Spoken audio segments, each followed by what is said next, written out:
Dark Souls 2 easily has the most brutal randomizer experience in the form of crazy multiple boss fights, not enough room to make it through areas, and enemy varieties that make you so mad, you almost drive to FromSoft headquarters to yell at Tanamura himself, even though he didn't make the mod. I want to try speedrunning a Dark Souls 2 enemy and item randomizer seed as fast as possible to complete the game. This took many tries and lots of frustration, but I'm so glad I continued, because I was genuinely surprised by the time I got in the end. I'll be mentioning the settings once we start, but before we do, if you guys like videos like this, make sure you're subscribed and notified for future Souls content and more. Instead of starting the clock after character creation, since Dark Souls 2 requires you to run to the character creation, we're going to make the character while the clock is running. So basically started the total timer, and we're going from things betwixt to the hut where we can pick our name and see what kind of starting classes we get. I am going to go over the rules for the item randomization and the enemies all at once we actually make our character and see what we're dealing with. Again, this took many tries. This is easily the hardest randomizer to speedrun. I don't recommend it. It's crazy. I'll probably do it again though. So right away, Speedy is the name. I'm just going quick. And we can see warrior class, swordsman. Basically, I'm just scanning through looking at the item tab, and I see the puzzling stone sword, which is a twinkling titanite weapon. Great choice right away. All the other weapon choices, whatever, they were just basic. You could see that the actual starting gifts are opposite items to what they say. So I picked one that had some pine resins because the quantity of each of these items isn't listed, but it could be multiple, meaning that I have many pine resins to buff with. And Blue Seal is in the chest where the human effigies is in betwixt upstairs. Usually you get a handful, but Blue Seal's not that great. It's just a covenant ring, so it doesn't matter too much. Gonna immediately go and bust the carriage so I can see what's behind that, where the torch would be. We got Seldora Cap. Amazing. So Seldora Cap, as part of the total Seldora set soul bonus, will still give us a little bit of a soul bonus, but not the full thing.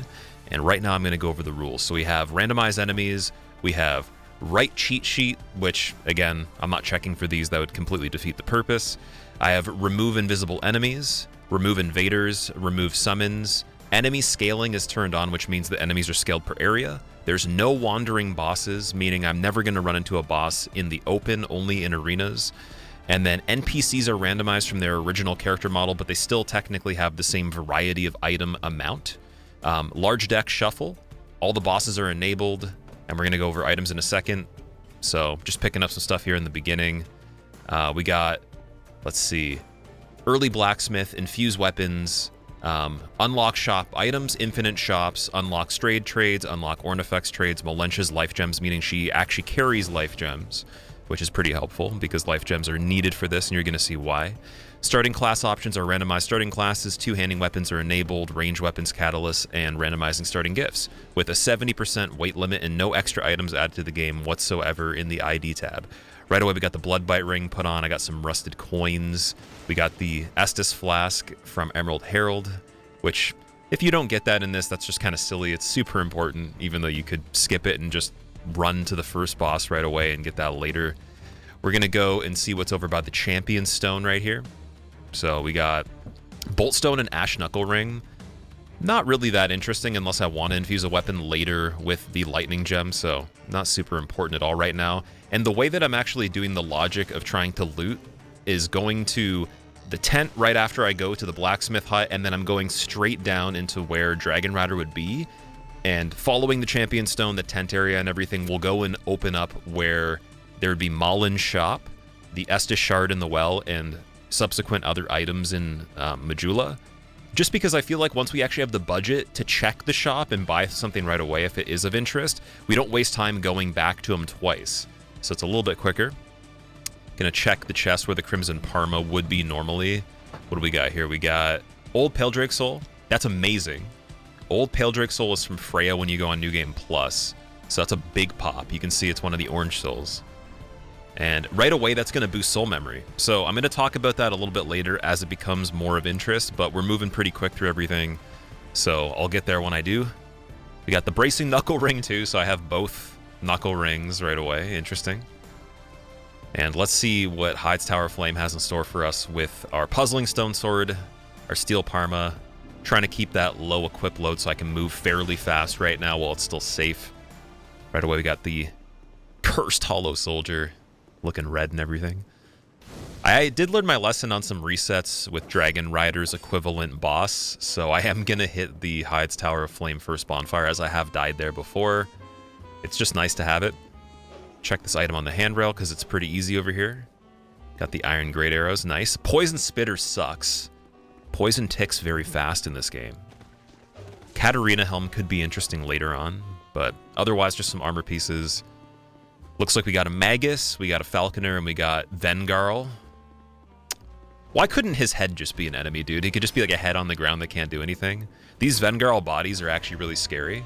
The only saving grace is they can be backstabbed, but they swing a crazy amount, and they hit pretty decent damage too. Another Poison Spitter right outside the Fog Gate. So I'm two-handing my offhand to get in the Fog Gate a little bit quicker. I am poisoned already, and then I get backed out of the Fog Gate immediately, cornered by the Falconer and Vengarl body, try to thrust them to escape, but by the time I escape, the poison kills me already. We're 5 minutes in and change. At this point, you could say I would reset typically, but we have a decent starting weapon, and it's not guaranteed I'm going to get the Puzzling Stone Sword again on another shuffle. It's not the best starting weapon, but it's one of the best. So I'm just going to keep running back from the bonfire, take another go, and yeah, basically the way this works is there's almost no chance of me speedrunning this deathless, even though the settings of the randomizer are easier than the equivalent randomizer that people were doing with the deathless that took them 20 plus hours to do, that you might have seen streamed on Twitch. I was streaming it as well. I think my PB on it was like maybe like 10 to 12 bosses or something. It wasn't even a quarter of the game maybe, but that's incredibly hard. And you can see how slow people play, but when you change the settings to make them easier, it's not so much easier that it still makes the difference when it comes to getting crowded in an area. All the enemy varieties aren't really designed to be ran through super fast in the game already.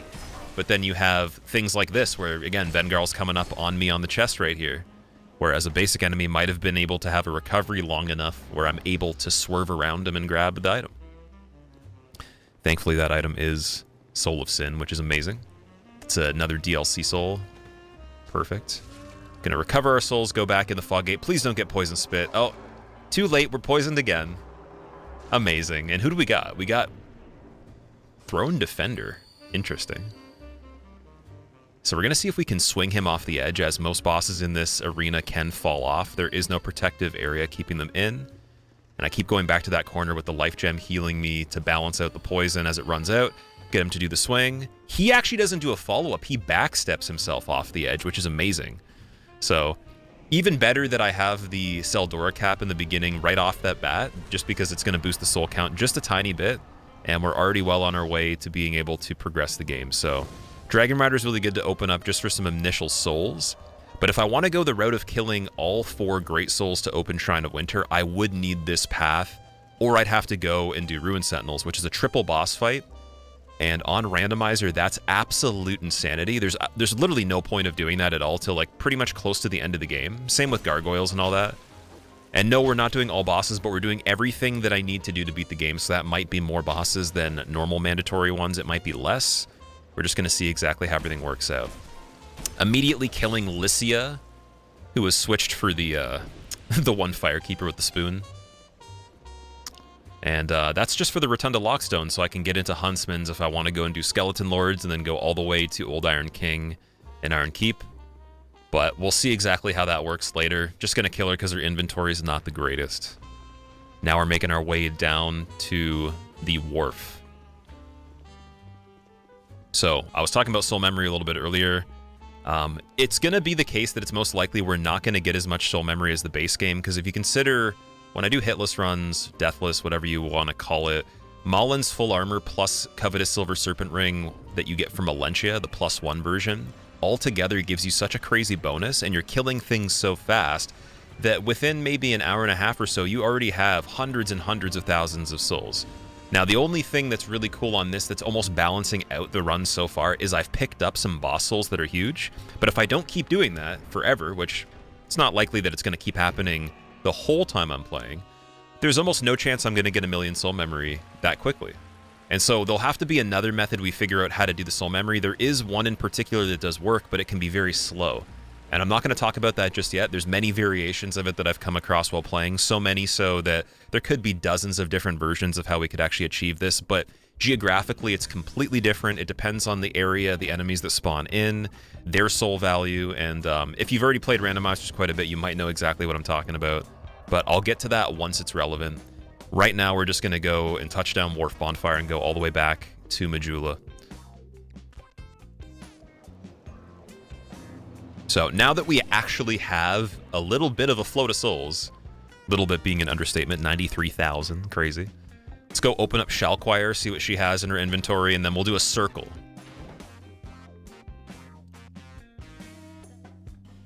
So Possessed Armor Bow, some buffs, I already have buffs.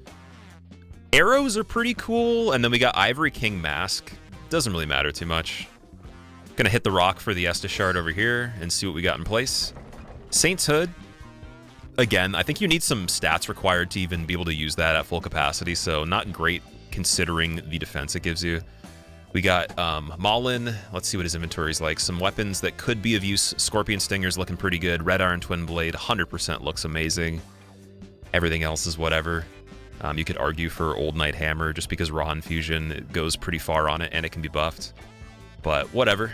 Armor pieces, whatever. Lots of healing items. I do see some Infinite Titanite, which is great. I like the Infinite Titanite. Unfortunately, only one Petrified Dragon Bone, but no Twinkling at all. So nothing that's going to get our weapon we already have upgraded at all unless we pick up some Twinkling Titanite. Though the other Titanite that's infinite could be nice for other weapon pickups because there's so many in the game we're likely to find other weapons. I do buy 9 of them just because of that. I do buy the soul that's poppable for a higher amount than what's listed because that's always a good idea from any merchant and any randomizer. And then you do have Forbidden Sun, which is a great pyromancy, but we'd have to find the pyromancy hand to make use of that too. I totally will use it if we do find the pyromancy hand, but I don't believe I did in this run. And right away we find Skeleton Lord's soul in Malin's shop. That's amazing. So this is the only reset where I found this many souls right away. And it's happened before when I've done other randomizers on the game, but just I haven't done enough of them to know how common that is. I've seen people having tons of them be dropped. All it's really doing right now, irrespective of soul memory, is it's just helping us actually get more stats early, which it doesn't matter so much right now, but it'll creep up on us very quick. This game power creeps like crazy. There's just so much stuff that you have to get prepared for, so many extra stats that waste stats or points, like ADP, for example, which I'm going to put in a little bit right now along with Vigor. It kind of makes your build a little bit more demanding with how much you have to invest and how soon you have to have that investment. So min-maxing on this isn't as easy. Definitely not when you have all these enemy varieties, and right now we're going to go and head from leveling to Forest of Fallen Giants. This path is notorious for having the actual run killer of a crowd right near the big tree at the top of the ladder, so we'll see what that looks like. We got Dragon Charms, that's great. Dragon Charms heal, and they actually reverse some status effects like poison and stuff, so only downside is the crouching animation to use the Dragon Charm is lengthy. And for rings, I do have the ring on that protects my soul count if I die for this next area. Could help quite a bit too. Since I did pick up Scorpion Stinger, I'm on the lookout for some upgrades for that, possibly pushing the dex on it. But you never know though, there's a huge chance, especially with this randomizer, that I don't even use that weapon even though I bought it. So we'll see what happens. Looking Glass Knight Soul, oh my god. Dude. Effigy chest, and Soul of a Proud Knight. Soul of a Proud Knight's not as good, but still great though that we're getting this many bonus souls right away. Out of the other resets that I did, I made it pretty far on some other characters, and that didn't happen. I had some really bad luck even on the starting classes, and it was fine. But this is just going to be so much nicer for soul memory later if I pop those, and maybe for whatever reason, the farming's not looking too great. So now we got the bonfire over here in Forest of Fallen Giants we are going to have to light. And that's just a safeguard. I'm not going to be able to always sit at this, but luckily the acolytes over there, they let me sit down. Pretty cool.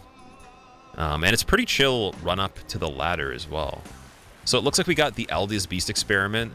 The Aldia Beast guy, he does a tail whip that can kill you in 2 hits, and it's a combo. So if you do get staggered into it, goodbye. And that's even with the scaling turned down on most encounters I've seen them so far. And I reset this run at least, I want to say 5 to 10 times to be able to get this one, which I don't think is the best, but it's pretty good. Trying to get right into the fog immediately, and I get knocked out of it, so I turn around, start swinging my weapon a little bit to see if I can thrust my way out of the situation, but I'm hitting over the height of the dogs. And this isn't the first time in the run you're going to see me swing this weapon, and it just misses completely.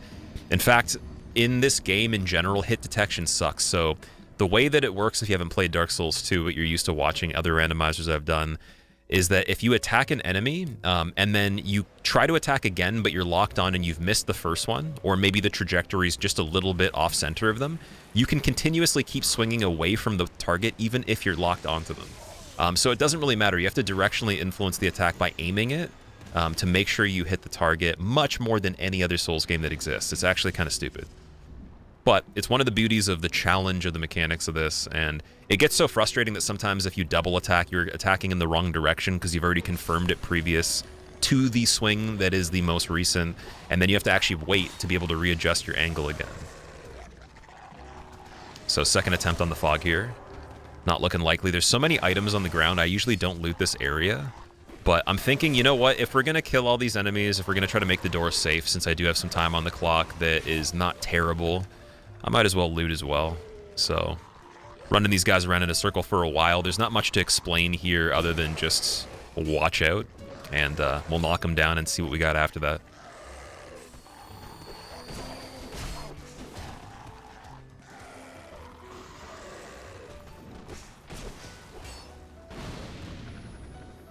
It's ironic that if we were gonna try to, I guess, outweigh the most aggressive enemies versus the least aggressive, the crowd we have right here is packed with some of the most aggressive and fast enemies in the entire game. We got dogs, Miyazaki dogs, pretty bad, but Tanamura dogs. Just, you know, again, you can't hit them with this weapon when you're locked on. And not to mention, we got the ninjas that are really, really fucking crazy when it comes to the bleed and everything. They just have attacks that also allow them to move quicker than them running. So when they get to the hit confirmation range, they'll just gap into your character or beyond where your character's standing, even if you're running away.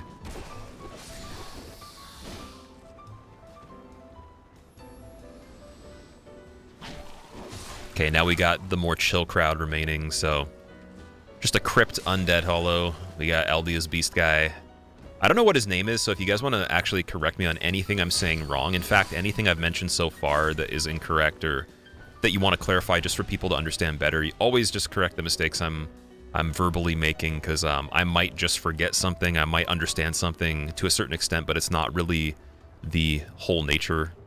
So please do leave a comment if there's anything that I'm off on with the enemy names. There actually is a list in the randomizer that tells you all their names, but to differentiate what that name would be, unless it had something to do with Aldia's Keep, I wouldn't really know what to look for that guy. So I always just call him the Experiment or something like that. Reminds me of the dude, Victor from Liza P a little bit. Like, if he had a pet, it would be like his pet that kind of looks like him. All right, Acolyte in the hallway right here, blocking as I'm turning the corner in case it's something big. The Parma actually has a pretty decent defense here. Or Iron Round Shield, whatever you want to call it. I like the word Parma better. So, getting some more items, nothing of interest yet. We got a Wraith at the top of the stairs, which is not going to block the actual pathway, but probably would AoE me off the ladder. So, just going to kill the Wraith.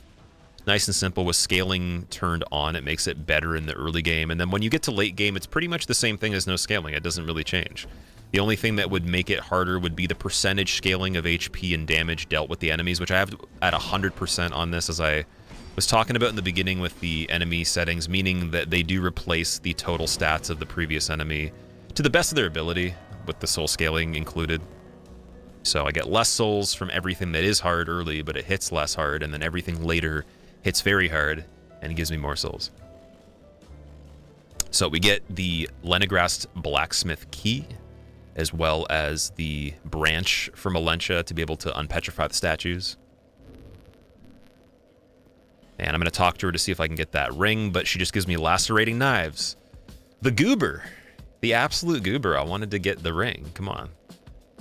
So, about almost 20 minutes in coming up on 19 here. Thinking about going down to go and do the last giant, but I don't know why I'm debating right here. You're going to see a lot of back and forth where I kind of run back to something and then decide against whatever I'm doing, maybe fumble in the menu quite a bit, go in circles. There's a lot of panic in this run. Just for background, I've never speedran Dark Souls 2 in my life properly. I still have never actually even properly speedran Dark Souls 1. I've only done world record speedrun attempts on DS3. And by world record attempts, I mean that the route is actually the fastest you can beat the game, so no matter how well I perform, the actual planning for it is the quickest build with the quickest route.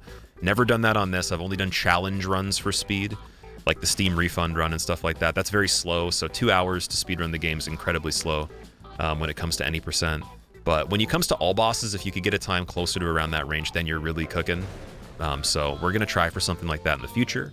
But I thought, hey, why not go and try to be super fast on an even harder layout of the game just to be an idiot? And it was fun. I did feel like a goober the whole time. Already being chased by a ninja again. And look, there's another Aldea's Beast experiment over here. We get Executioner armor. That is a good set. That dog was able to be hit. Why can't the red ones be hit properly? We got the Warden. Warden-looking dude from, I guess it'd be our Harvest Valley guy. Mythos Guard. And the dog drops Thunder Quartz Ring. I think we already have an upgraded version of one of those so far. The Beast guy is very nice when it comes to the leniency on getting in the fog. One thing that is required to run through this game very fast on randomizers, and albeit any run, you really have to know the delays on enemies, not just specifically when they attack you, but how to make them path towards you and how they're facing, so that you know that if you confirm a fog gate, there's no way they can interrupt it. And it's not like you can call it every single time. It's probably like 8 to 9 times out of 10 when you're very experienced, but on randomizers that goes down severely because the enemy variety is not something you'd be used to dangling around while trying to queue up a timer for a fog gate. So you have to actually make the best estimation on the fly of, is it worth going aggressive, or do I kill him? Do I bring him further away? Do I try to do a roundabout kind of thing? That is super stressful, but it's very rewarding once you've done enough of them because you start to get a little bit of a system and a game sense. Right away, Last Giant is replaced with Throne Watcher. So that's the second last boss of the game. What a riot over here. And of course, Throne Watcher without Defender still being very passive, trying to defend and back away. Every single time she does that backflip, I get a counterattack, and it's very easy as a punish. I was thinking, hey, like, I could go aggressive, but why not just try to be on the threshold of where we space her attacks when she does combos, and then go in for running attacks, trying to get that counter every time she backflips.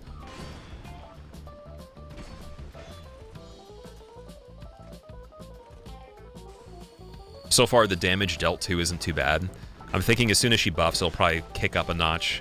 But again, we have heals on her side, scaling's helping a little bit, and pretty well-balanced fight for the first shuffle that we have.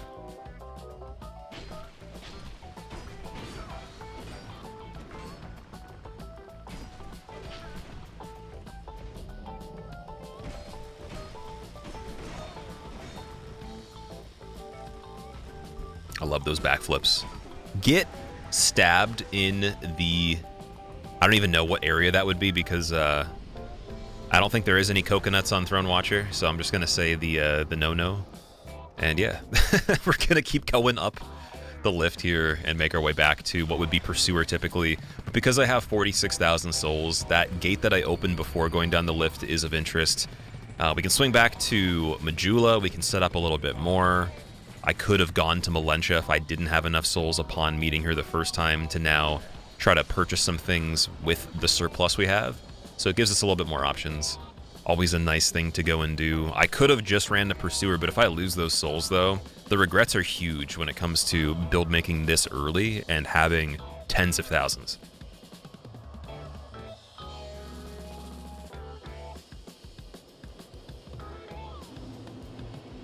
Right away going and unlocking the Lenegrast blacksmith shop, checking what the short bow would be in the chest over here. What do we got? Large Titanite Shard. Okay, those are actually pretty good because then, again, it supplements the infinite Titanite shop we have with Maulin. So if I wanted to buy less large shards, saves me some expenses later. We already have quite a few, apparently.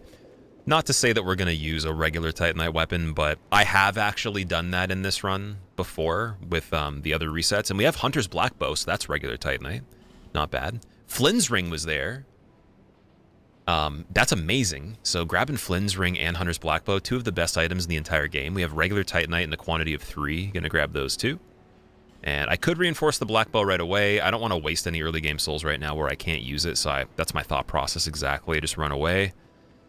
And trying to just, you know, figure out exactly what we're doing here. Some little time hiccups as we go. 18,000, almost 19 for the levels. 12 decks, and that's just me trying to boost for the Scorpion Stinger as a prospect, and also the Hunter's Blackbow requiring 25 with the highest dex requirement out of any item I have right now. It's not that we're going to necessarily get that right away, but along the way too, as we find other weapons, there's going to be hard dex requirements that you can't two-hand to try to bridge, whereas strength I can keep a little lower at all times because I can two-hand to use bigger weapons.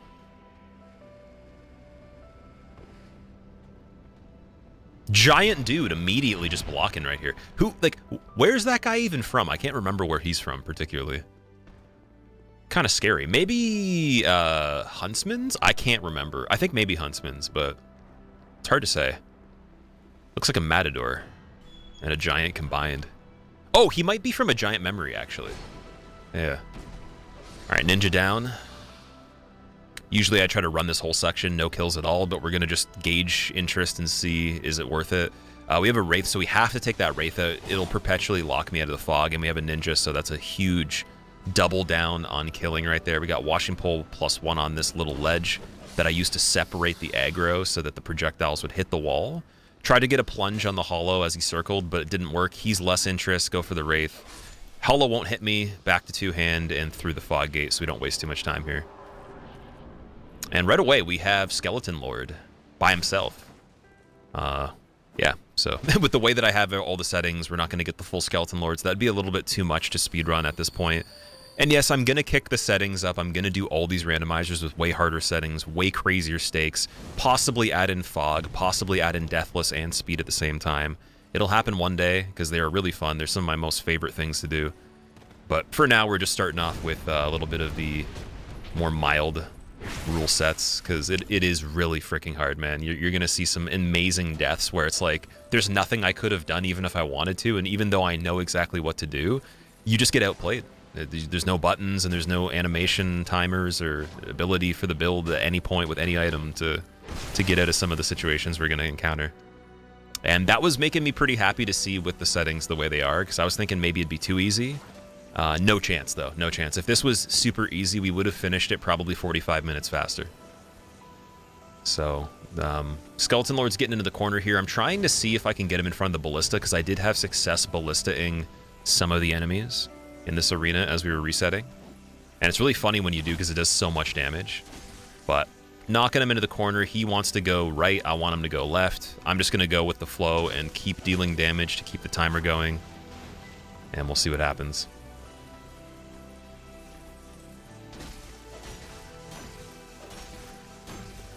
Seems like it's more likely that I'm just going to kill him purely off of the weapon and not the Ballista at this point. And because he's in the corner, it keeps him against the wall, keeps him subdued. He's not going to try to flee from attacks. If he does, he probably won't be able to iframe. So that's kind of nice. Interrupting a lot of these startups. I should save a little bit of stamina and then keep trying to maybe feather the interruption. Don't know if that would be a little bit faster, but I'm going super greed right here, just tanking the hits. That's another thing you got to outweigh the pros and cons of, too, because if I do have a stretch where after this point, for example, there's not enough lethal force to take down my health a lot more, and there's no big stretch without a bonfire, it's completely fine to go and trade with an enemy a million times and take hits on purpose. But if there's a big stretch right after, my healing items are going to go down to nothing. Like, I only have one Estus right now, so there's literally no way to actually outweigh the cons of that. You'd actually want to go and play it more conservative, not even just for the time frame, but kind of be a little slower so you can be a little bit safer and then therefore faster with heals later, not wasting so many items. We got Throne Defender leggings right here. Amazing. I already started off with the Penal Straitjacket, which is from the Lost Sinner, one of my favorite chess pieces in the game. I think it looks really cool with the green. But going for Executioner and some other mishmashes of stuff. Got those Defender legs on and the Seldora cap. It's a nice, I would say, middle-of-the-road weight setup with the fact that the Puzzling Stone Sword doesn't set us over the heavy roll point or anything. We're still technically mid-rolling here. going back once we get to Bastille and get the chests, and popping a soul right here in the inventory, getting a little bit more. So as for levels this time, going with 17 dexterity. Still trying to boost up to that 18 for the Scorpion Stinger. Plans might change though. Not going to spoil exactly what happens, but it is possible that we don't end up using it at all. So regardless of if it gets used for that or not, hopefully the dexterity is not overshot too much.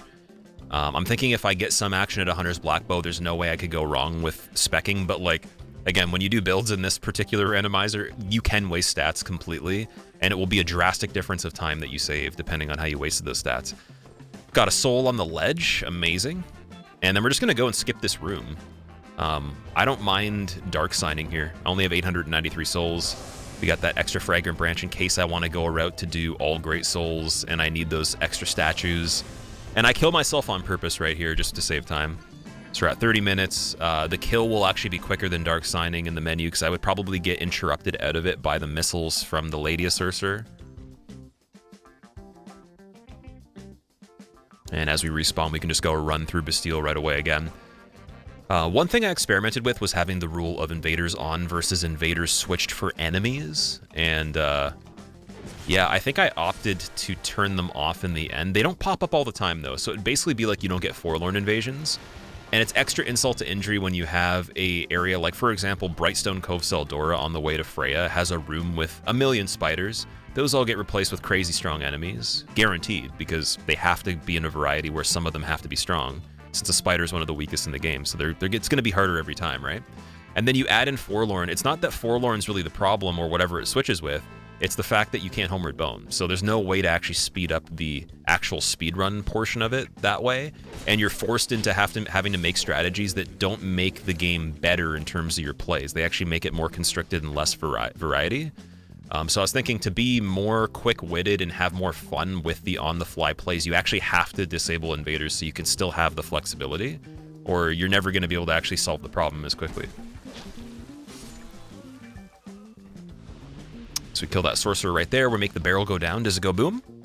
It goes boom, and it actually does knock the enemy over. That's one of the few runs in general to Bastille that I got where the barrel did go boom. Worst case scenario, you have to get an enemy to blow it up beside you, and hopefully it doesn't kill you. But there's going to be plenty of times where you have no fire. There's no fire arrows, no fire bombs you've picked up, so there's nothing you can do to blow it up at all. You're really just going to have an enemy blow it up, and that's it. So picking up a smelter wedge, not the greatest. Titanite chunk, repair powder. Another smelter wedge, not the greatest. And we got an Estus Flash Shard, amazing. I love the Estus Flash Shard. It's one of the best items we can get in this entire shebang. Although I'd love to see more Sublime Bone Dusts over time. I've only seen one of them so far in resets. Aged Smelter Sword's interesting. Okay, and we got some magic arrows. I'm going to grab those since we do have the bow anyways, just for later. They are the best arrows in the game. We're going to get the regular ones. Infinite human effigies. Doesn't matter too much. We're probably not going to die so much. The effigies matter because we can kind of skirt on the threshold of being undead for a few deaths and then use one instead of wasting an effigy every time we die. It's not like humanity where it has as much intrinsic value, such as in Dark Souls 1, where you need it for invaders to spawn or you need it to kindle. So there's not as much mechanical function out of it. Going back to the wharf. See, this is where I think I should have gone big brain and just ran the wharf to play it. What actually happened though, this is something that slowed down the run a lot, and it's very unfortunate. You guys can tell me if you know anything about this. I went to Flexile Sentry's arena many times on other runs, and there's no boss in the arena at all. It was empty, and there's no way to progress. So I actually had to reset the first time I saw it, and then the second time I'm like, if it happens again, we'll find another way. But it's still, again, minutes wasted going through the area because there's no point of running the area. There's not that many items. Gavlan's inventory is not of interest because it's usually dangerous to go to him. So yeah, Flexile being invisible or like not even in the arena and there's no way to make the boss appear was something I was still afraid of on this, even though I kept trying to do different things to troubleshoot it. And the thing that I think made it work on this one in particular was I de-randomized the enemies and then randomized them again with a new seed that I re-rolled. So maybe the de-randomization fixed the bug, but I've never seen that though. So getting some life gems from Valencia and all that, going and taking that Estus Shard to turn it in. Under 35 minutes, still moving pretty fast. I would say that, again, we could have saved more time than this right now, but you can never be too careful on these runs.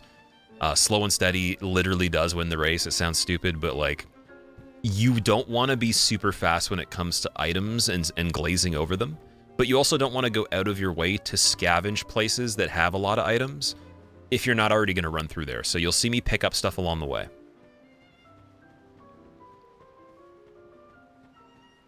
Right here, since we do have the Fragrant Branch of Yore coming up, we can rescue Rosabeth. I actually remembered just on this particular attempt that she has an inventory that you can access right away without saving her or giving her any armor to go back to Majula. In fact, it's only just the armor that makes her go back. It's not anything else, from what I understand. So we're going to unpetrify her. We'll pull the lever, and then I do go into her inventory a little bit. I was debating, do I pull it while talking to her? Took a few seconds, decided, yeah, simultaneous is better as she's standing up. Talk to her while the lever's already pulled. Don't waste any more time. I'm getting sniped while I'm talking to her as well. If this was no scaling, I'd probably already almost be dead. But she gives me the Lion Great Axe +3 magic infused for saving her.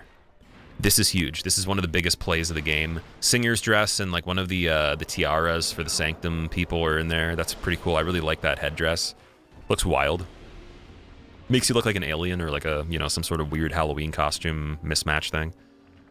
And I think the Lion Great Axe that is magic infused will be the weapon for this run, guys. Just gonna call that out right now. It could be possible. Excuse me, I have some hiccups actually.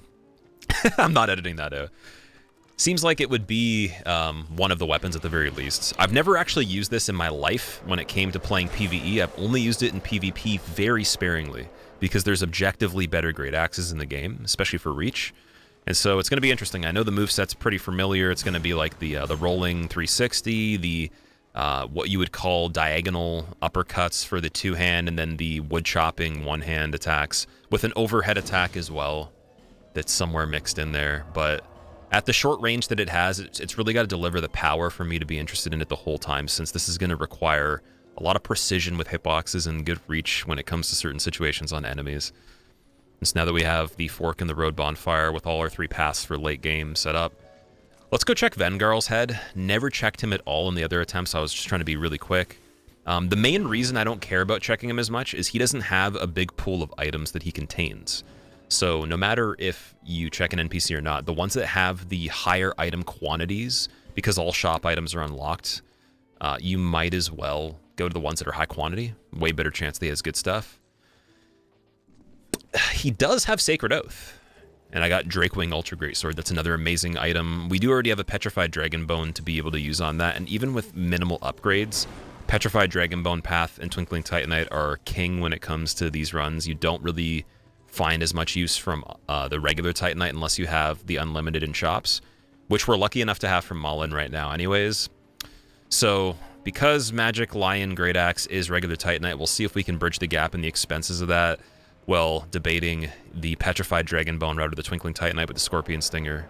Those are 3 weapons that are up for discussion in general. Drakewing, Scorpion, and definitely the Magic Lion Great Axe. I think the Puzzling Stone Sword will do us good for a little bit longer, and then we're going to graduate from that. The Puzzling Stone Sword tends to be one of the best items in the game when you do SL1 no upgrades, especially all content, because it has that thrusting moveset. But also just, again, the damage delivery at base value is decent. Can be infused, obviously it can be buffed without infusion too. And Twinkling is always a nice pathway. So now we're heading over to Scorpion S. Nika, just under 40 minutes. What do we got here? Oh my god, dude. And it's the blue one too, so blue Smelter Demon from DLC 2 immediately. That's crazy, man. We've already had the second last boss in the game. Skeleton Lord's pretty mild, I'll be honest. And then we have a blue Smelter Demon. Blue Smelter Demon's known as one of the hardest fights in the game. This easily is way crazier than it's going to be if I did it later, mainly just because of ADP. So he has some lingering frames on his attacks, just enough to the point where you're going to see me roll, and it's going to look like I actually rolled it perfectly, but it won't work, though. So I have to be frame perfect on this to a level that's a little bit spicier, a tighter margin than I'm used to. Almost kind of like Soul Level 1. And I don't know exactly what our ADP was leveled to thus far. I think we're around 90 agility, but it's tight, though. So usually when I'm doing level 1 runs on Blue Smelter, At any point in the past, what I had done was I put on the Peasant set or Simpleton's Ring to boost the ADP. So we would actually be rolling with more iframes on a level 1 character than we are right now. And I'm staying away for that reason if I can. He does get stuck on the trees, which I don't actually clue into fully until later. I could be using that as healing opportunities and buff opportunities if I can get him wedged for a significant amount of time. But just playing the fight the way I know how to, which is pretty aggressive in his face, and then we back away from the bigger combos if we're having no chance to go in and sneak in a little bit of an attack. Thank God we got a pokey weapon. And Lightning Resin will be applied over and over if we can manage to. Watching out for those AoEs. The delays are scary on this. Yeah, you can really see like the frame that he's about to calculate the damage from landing. It almost looks like I actually am getting hit. That's how close it is. Closest it's ever been. Like, I have been playing pretty sloppy on Souls games after coming back to playing games largely as of, we can say the better part of this year, because I did take a big break from playing video games altogether for a while. And I don't play games for fun in my free time. It's literally just to make these videos and to enjoy these kinds of things. So, like, I really had to dial in, man. Like, normally peak me would probably be fine with this, but just, like, I'm still coming back from being kind of rusty on everything. So, yeah, like, this definitely demanded a little bit more precision.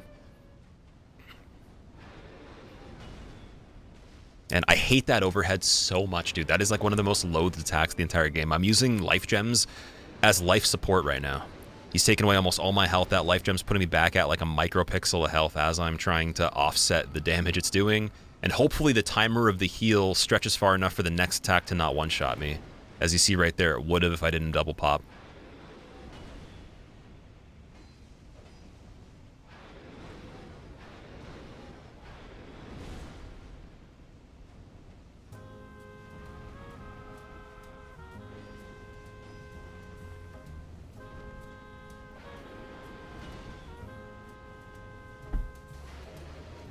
Oh, the interruption, the denial. But we still got timers going, and that one probably would have killed me if I didn't get it. So we can't say this is a hitless fight, but there are moments where it's like one hit from death, and I'm on that threshold where it happens, and I confirm the frames, man. We get it. This could have easily ate so much time from the run. It already does because he is hard to kill. But imagine I died right now, halfway through, or even, you know, God forbid, like at the last second.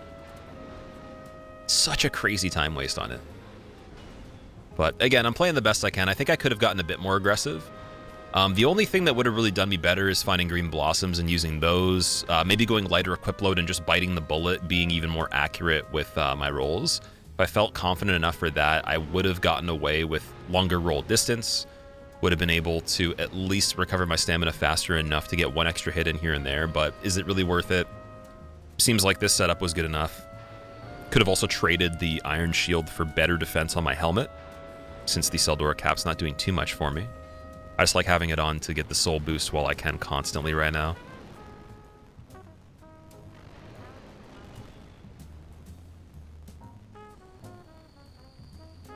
And this is where I realize Buddy gets stuck on the tree.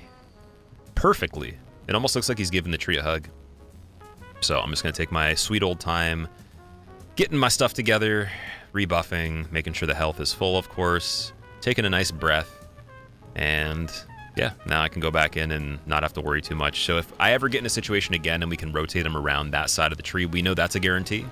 Other angles might not be as likely. Nonetheless, it's still something.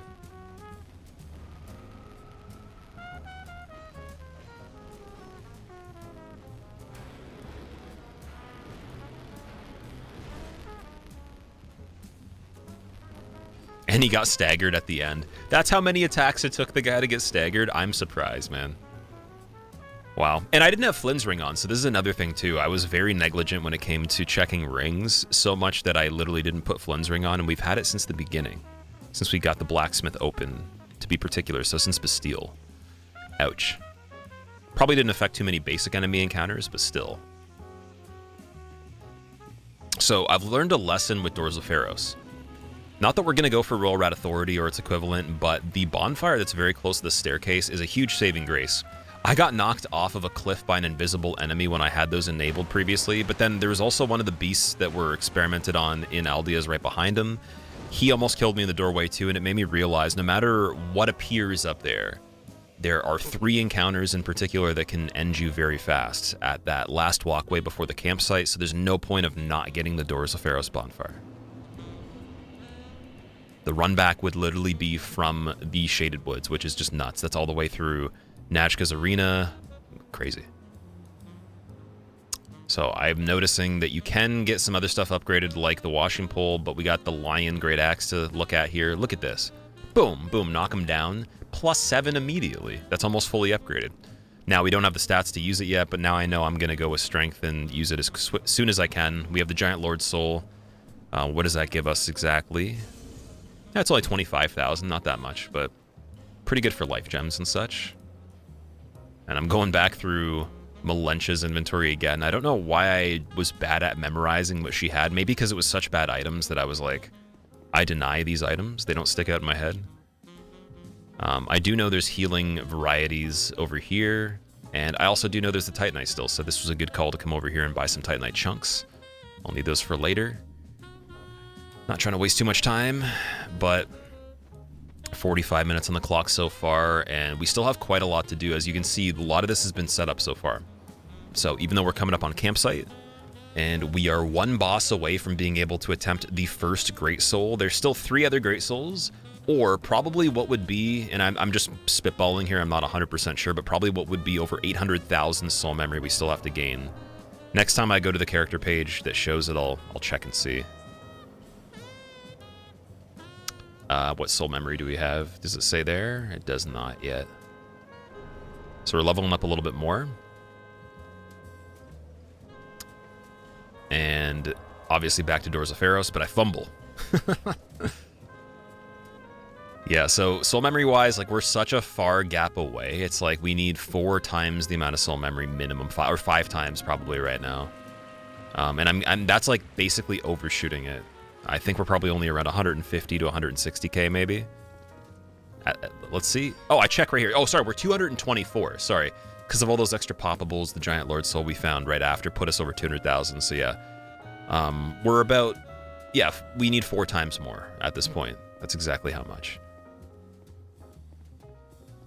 And that's not going to come quickly. So this is where we get into like some other methods and stuff like that of how we could route this. And it's randomizer specific. You cannot do this on the regular game. This is literally just random. As much as it actually is a method you can do in the randomizer, the nature of the actual method is random too. So this took a while for me to figure out. This is actually one of the things that were limiting me from being able to speedrun this randomizer altogether in the first place. There's no way I was able to get a time that made sense without it being like presumably in the range of, I would say, 4 hours or more, maybe 4.5 hours. To me, that's not quick enough for an any % run, or a run where we don't do everything. Now, if I'm going to speedrun a randomizer and I'm doing every boss in the game, 41 bosses, 4.5 hours would be impressive in my opinion, but for any %, it just doesn't cut it. To me, it's a little bit too long of a watch for a raw video for me too. And so I wanted to keep it a little bit more streamlined. And no, this is not by any means hyper fast, but it's fast enough for me where I was proud of it. And I did the best I possibly could, even while being mentally fatigued while playing it from just like how many stupid scenarios happened later. So Mythos Soul was in the campsite roundup over here. This little circle on the ground has quite a few varieties of items where you're likely to pick up something good, and it's right by the bonfire. So even though a little bit off the beaten path, it's still worth going to get. And you can go back and recover at the bonfire very quickly, even if the enemies do chase you. This is where we're checking congregation path to see, is it worth it?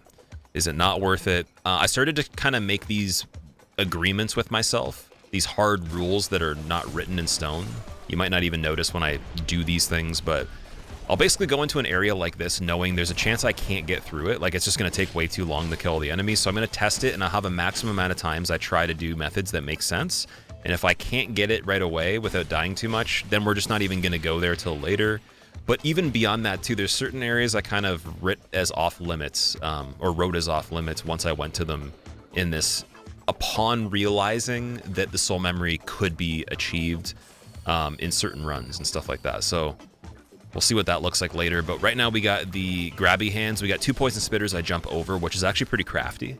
A lot of enemies you wouldn't be able to clear like that because the hitbox, so jumping over them is pretty insane.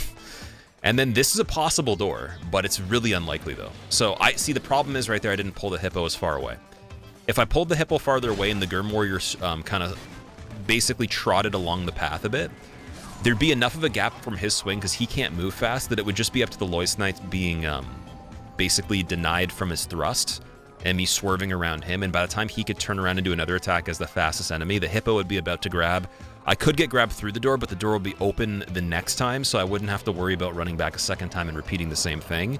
And that would make the agreement with myself worthwhile to go for Congregation. But because that happened right there, I didn't even get the doors open in the first place. There's no progress made there for how many minutes we just went.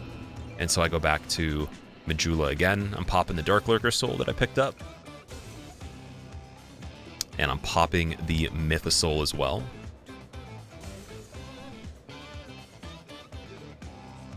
Emerald Herald, give me the strength I need. Or give me something, please. Literally give me some strength. 18, okay. Can I use that Lion Axe yet? Two-handed? Let's see. I'm definitely gunning for that right now. I don't know exactly when it was that I checked it, but looks like I'm going to use the Rotunda Lockstone, actually. And so this is one of the points where we start to find out if a method that I've been mentioning as this elusive speedrun recommendation I would give for randomizers is in fact possible. Now, it's always possible. So like this method you can do in a lot of different locations. It's just going to be slower or faster. And so like you need it to be really quick. And again, I'm going to explain it in a few minutes, but yeah, you need it to be quicker rather than slower. And there's nothing you can do mechanically to make it faster. It's actually just pure chance. And it's actually kind of funny too, because there's so many intersecting components that come into play to make these methods possible that you're going to have such a random variety of them. There'll probably be stronger areas. I think that there are areas where there's a predisposed higher amount of souls you can get. But otherwise, when we're talking about the topic of farming, some of the areas are pretty weak. And because soul scaling's on, probably not going to be as good as if it was no scaling, right? Now, I'd be really interested in seeing how this works on no scaling, so I want to do a no scaling speedrun and see. Just, it would look weird because the no scaling speedrun would essentially be like a similar to Deathless, like you're playing hyper careful in the beginning with maybe a little bit more reckless abandon here and there, until your build is so set up and you farmed enough where you're strong-ish, and then you'd still have to take a huge coin flip. So no matter what, you'd never actually really be stronger than what's in front of you. You'd always be at a huge disadvantage, but to get to the point where you could measure up sometimes would take hours probably in the beginning. And that's weird, but yeah, no scaling might be worth it for all content, just for that reason that, you know, by the time you spend all that time in the beginning, you might as well go for everything.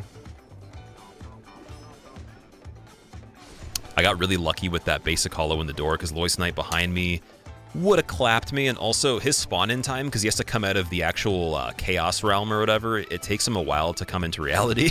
So that's a very huge bonus there too as he's walking through his little fourth dimensional portal. So here's the bonfire right here. We get 525, as you can see, just from sitting at the bonfire. Doing some circles around there. And is 525 going to be all we get from sitting down here? Let's see. Well, we get a little bit more, but it's not great, though. So what I'm doing right here is I'm making the enemies that spawn in fall off the bridge every time I reset the area. Reason being, some of the enemies are too big to fit on the bridge, and so they just fall. Or they push off of each other and stuff like that. And so dunking enemies to gravity by respawning areas is a really good method to be able to farm souls for soul memory in these runs, only if you find an area that's good for it. There are areas that are better. This one's known to be pretty decent for early game, so that's why I grabbed the Rotunda Lockstone. And it's also just a possibility that I go and do Skeleton Lords. But because that pathway's so long, you have to do Skeleton Lords.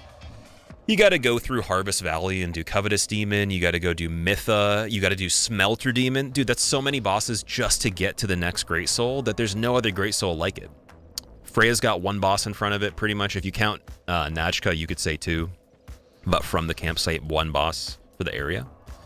And yeah, you got Sinner. Sinner has one boss in front of it if you count Flexile or Rune Sentinels. Rotten has nobody in front of him. So your other options are just so much better. And it sucks too, because bonfire ascetics would typically be the method that we're used to when it comes to farming in this game.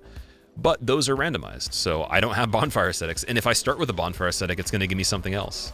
So you'd literally have to have a bonfire ascetic improperly given at a random chance from a different starting class item.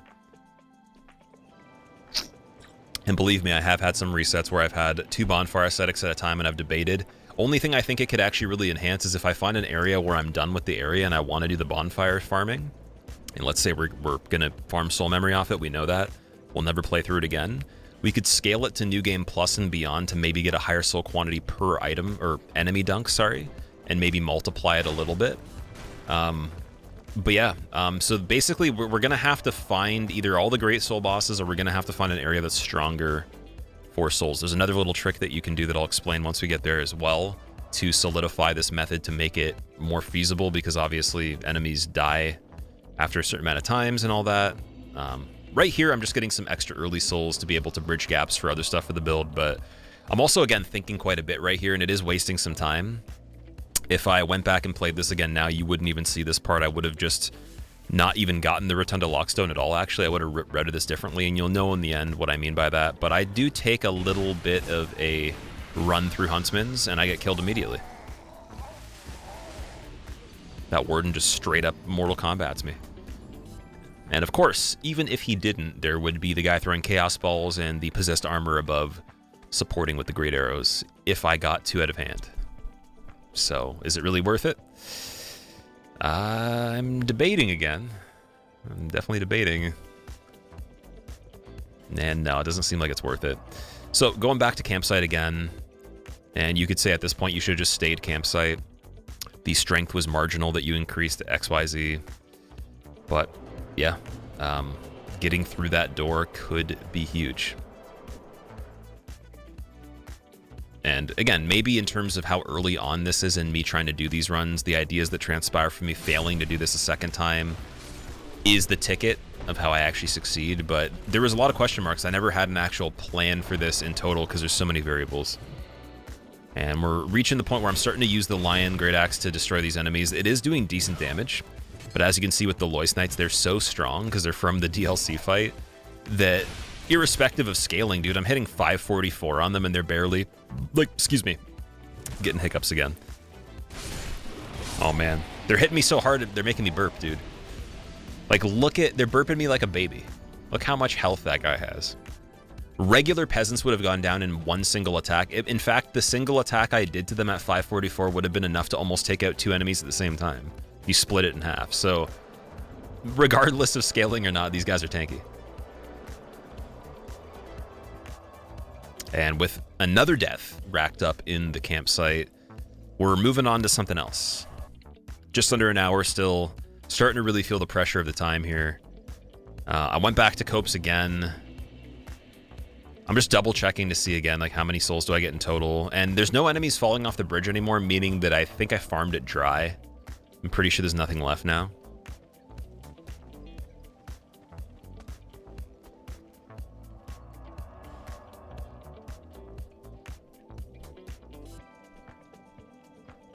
So the wharf is the only clear choice, it seems, but I'm still hesitating.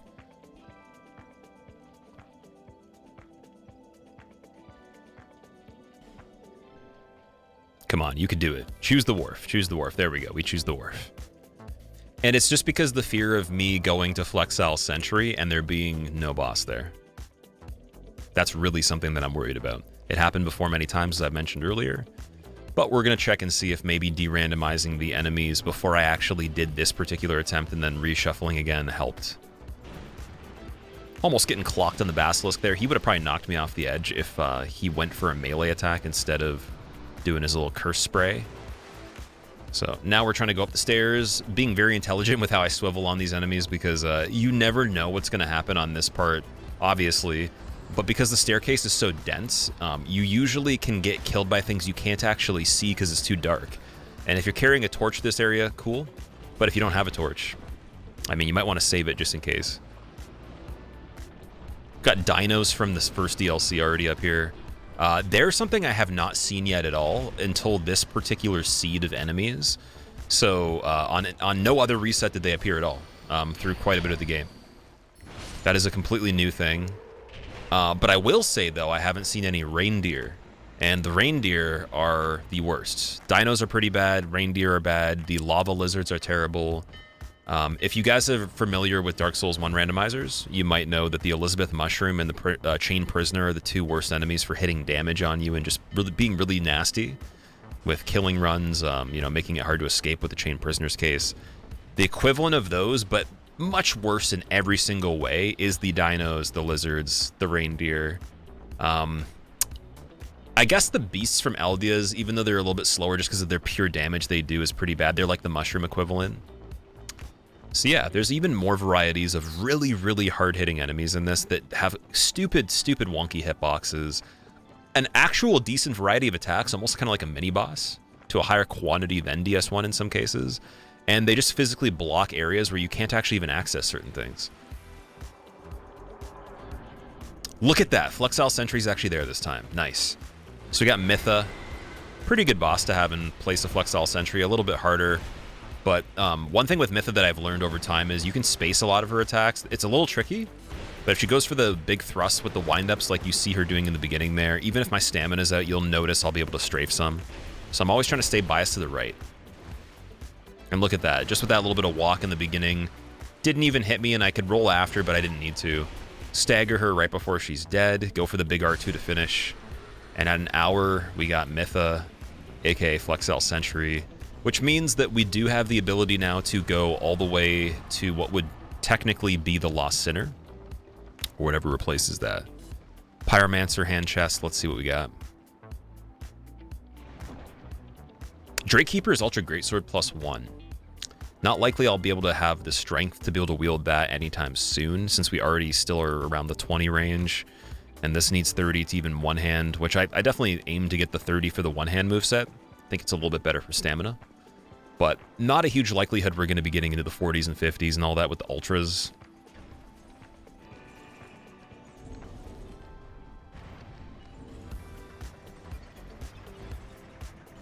When it comes to a ring layout as well, would love to see at least minimum second dragon ring. Third dragon would be high priority. I'd love to see Chloranthy +1 at least. Ring of Blades +2 would be incredible. I don't know if that actually can drop on NG, but minimum +1 Ring of Blades would be great. We got Flynn's. Flynn's is already on that high priority list. The spell plate rings that, or the, you know, the quartz rings, wherever you want to call it, that defend against elements +2 versions are very strong for defense on this. Elemental defense buffing is great because when it comes to armor sets in this game, physical defense is pretty good, but elemental defense against enemies that do so many varieties of types of attacks actually can save you. And I've noticed in PvP as well, stacking elemental defense is huge. So this game has taught me a lot in that department. That's why I'm wearing the spell rings, as you can see. We got some more life gems from Valentia. Going back to the Bastille holding cell, whatever you want to call it.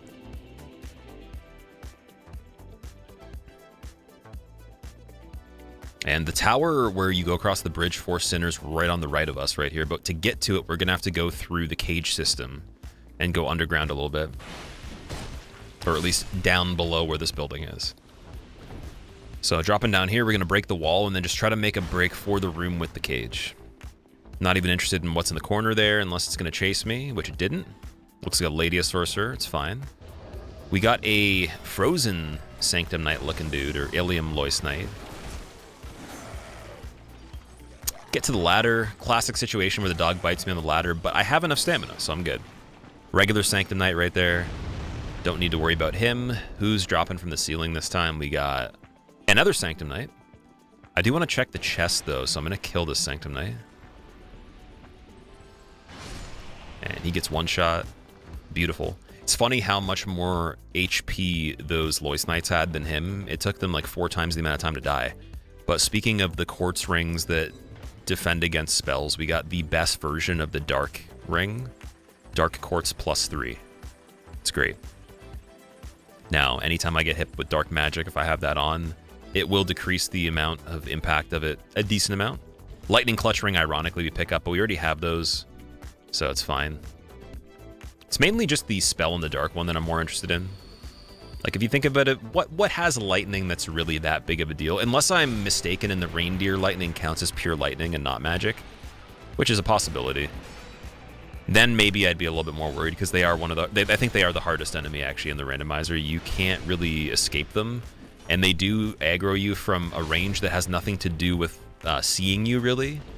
Like, you could just enter the area, and they'll just already be chasing you, based on how the Frigid Outskirts mechanics works with the blizzard and everything. Alright, Porcupine dude dead. Well, actually, he's more like Pinecone guy. Porcupine guy is actually Sonic the Hedgehog, so I shouldn't say that. Gonna go up to Sinner's Rise and hit the bonfire before what would typically be Lost Sinner. And also, I'm checking this area, too, to see... Oh, look, see, you already noticed right there, our souls went up a little bit by just going to the area, which means something fell and died. So we're gonna check and see if we can do a farm on this bonfire, too.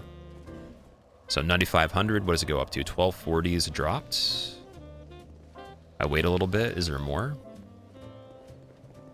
There's another 1240. So we have at least 2,500 we can get in change.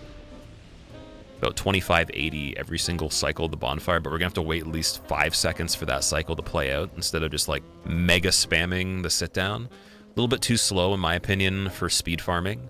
So we're not gonna use that bonfire for soul memory at all. A little bit better than the Huntsman's Copse, though. And I'm just going to jump right down to the switch for the lift and not even go down the stairs, because we do not have the ability to fend off those 3 enemies and still save time and hit the switch and save healing items all at once. That's just not happening. So I'll send this back up in case I die down here, because the replacement for Flexile Sentry could be gruesome. Looks like a giant, which sucks. They hit pretty hard. They have really weird hitboxes, too. Only saving grace, a little bit more slow moving in water. And we have the hook guy from Huntsman's, which actually is slow in every single case scenario, so that's great. He will not hit me on the pull switch. And whatever's behind me here will have to do projectiles for me to be interested, but I think I do hear one, actually, coming up. Yep, I hear it, I swivel. Might look like that one still hit me. They only have a hitbox in the very center, kind of like an arrow, so you can still be touched by it physically on the outside and it doesn't do anything. And that was a fucking crazy, crazy strafe, because I didn't really understand that until that moment, that it was that thin of a hitbox. But beautiful, though. I think Soul Spears had a wider span across the entire mark in Dark Souls 1, even though you could do something kind of similar, it wasn't as drastic. Now we have Old Iron King replacing Lost Sinner, which is actually kind of ironic, because he is one of the Great Souls. Though it's not going to count as if we've done 2 Great Souls for killing him, unfortunately. I wish it was. He takes a lot of damage from magic in general. He's pretty weak to it, so it's nice that we have a magic-infused axe, and it is upgraded a ton. The other amazing part of this is we can hit him in the booty cheeks infinitely, but he can't hit us because he has no way to back punish, since normally when he spawns in, he's in lava. So you wouldn't be able to actually swim in the lava and survive to kill him. Therefore, there's no reason for them to develop a way for him to back punish at all. And he's dead very quick. So that's a big time save there. I would say we made back some of the hesitation, some of the routing inconsistencies already at, again, just under an hour and 10 minutes right now. And as we exit his arena, we pick up another Fragrant Branch. Why not? And Primal Bonfire, might as well. It's right in front of me. Saves Homeward Bone use as well. Saves Dark Signs. So we're going to Homeward Bone or Primal Bonfire. And we'll go back to Majula to use some of that 60k. By now, I should be able to use the Lion Axe at better capacity. So I'm going to check my inventory for souls as usual, because I'm not necessarily remembering every single time I pick up one as I'm moving so fast. Looks like I went for Vigor. And I went for ADP this time, so maybe not Strength, actually. Yeah, just went for 35 Vigor and some more ADP. But getting agility up enough where we're starting to get more to like that SL1 roll feel when you boost the SL1 frames with items. Crazy though. It's something that I would never even expect that I'd be doing this run like this with this low ADP. But it seems to be the case. Now we're taking off all our gear and I'm thinking, let's just go for Rotten because we've already killed Sinner, and then we can get strong enough to do the Chapel and Freya and all that later. because Freya is easily one of the hardest areas in all of Randomizer. Ruin Sentinels isn't likely to kill it all at this point, just because the triple boss fight every time I've gone into it is nearly impossible, even with the scaling made a little bit more convenient. And on this next part, you're going to see something kind of funny. So we can take a little bit of time to do a little bit of a Q&A right here if you guys are interested. But I try to fall down here, and I'm like, yeah, it could work. Nope. Nope.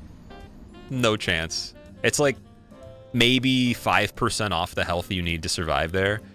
And this is embarrassing because, like, again, it's such tangible amounts of time we could save every time running back to that pit, just by doing it the right way the first time, overhealing and not guessing. I was thinking I knew exactly how much health you had to have, but this isn't the first time I'm going to die there. Let's just say that. And for whatever reason, when I respawned here again, I was very tempted, almost like a gambler addicted to a slot machine at a cheap casino, to just keep pulling the lever and seeing how many more souls I can get on that Salt Fort bonfire, but it's not worth it, though. And now you see, like, because of me being a little bit more impatient, I'm only getting that 1240 per pop. It's not going to be the full 2580, so yeah, no point. No point. That was a little bit of a waste, too. These are really good things I'm going to be able to optimize while routing in the future, because I'm just going to remove them completely, and there'll be an even bigger list of do's and don'ts that are very, like, nuanced to Randomizer particularly, and not so much just the regular game. Lion Mage Great Axe, because we have the Titanite slab now, is a +10. We picked that one up. Beautiful. And at least it gave us a reason to go and do that before we get into the gutter, buying a little bit more of the life gems, spending the rest of the souls that we can, and we're running back to the pit again. Like I said, it's not going to get any prettier from here. I do make this mistake many times. It's embarrassing. But anyways, yeah, so Q&A right here. If you could be any single boss from any Souls game that's in the trilogy, but you actually have to live your whole life specifically in the arena waiting for people to challenge you, and your whole entire life is sitting there waiting for each chosen undead and challenging them for all of eternity, what would you pick? This isn't something where you don't die. This is eternal, forever. You can only do this forever. Which one? I think there's a pretty decent range of clear choices, but I'll leave that for you to decide. Comment exactly which one. Eternal Souls boss for life that challenges the chosen undead. And that means that sometimes you do win, sometimes you lose, but you respawn as well. So whatever that may be, time's convoluted. I'm going to ask you another question too. So if you could be a carrot, actually no, wait, this is even better. If your fingers were carrots that could break in half really easily, even easier than bone, but the only way that you had food was you have to eat your fingers every day and they'd grow back, but you had $1 billion, would you do it, or would you just stay the same and not have $1 billion? Very curious. I would never choose carrot fingers personally. I don't want my choice to influence yours, but fuck, dude, like, screw the $1 billion. I don't want carrot fingers. That's kind of silly. But yeah, would you do carrot fingers? They still work. They still function. There's joints. They actually, in fact, move exactly like regular fingers. They're just less durable. So you'd have to probably come up with some sort of thing. Like, there's a lot of little, like, microcosms we could talk about here where you'd have to make gloves to be able to go around your fingers that are special, but you'd have $1 billion so you can manufacture fake hands or something. Lots of different workarounds, but would you do it? Carrot fingers, but your only way of eating, though, is to eat the carrot fingers, and that would fill you up perfectly. And that's it. It's a little bit of a double whammy for a single payoff, but yeah. Anyways, we finally made it down the pit here. And I was like, you know, it seems like there could be an item in that little area. No, there's not. This is where we're starting to get delirious, man. I've been playing for almost an hour 15. I'm still trying to be incredibly fast. There's so much stuff I'm still thinking of that I have to plan out ahead of time before I get to it to be immediate on it. And then I'm trying to think, okay, like, what's the plan for the gutter, too, when I realize that this spider that's not moving is actually a crystal lizard.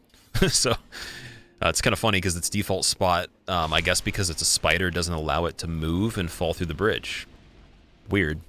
Can already see a variety of enemies that are not the nicest characters in the background as I fall down. We got a beast. We got a dude from the bridge that goes to the actual, I guess it would be the arena where you fight Chariot. That was a really crazy swing, though. So they hit really hard. The guys from the bridge hit so hard that they'll kill you in one combo as well. I've actually had that on other runs.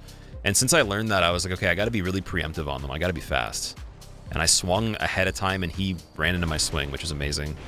Big Lizard, no point of trying to even deal with it. Too much health. I'll get cursed before I even can blink.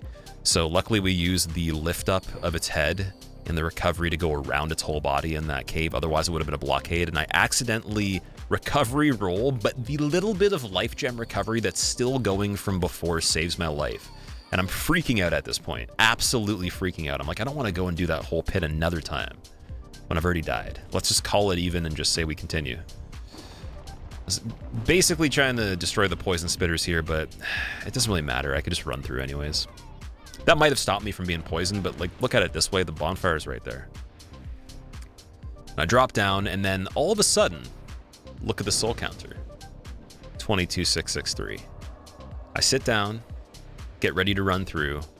You see that 124, and then I see 41,949.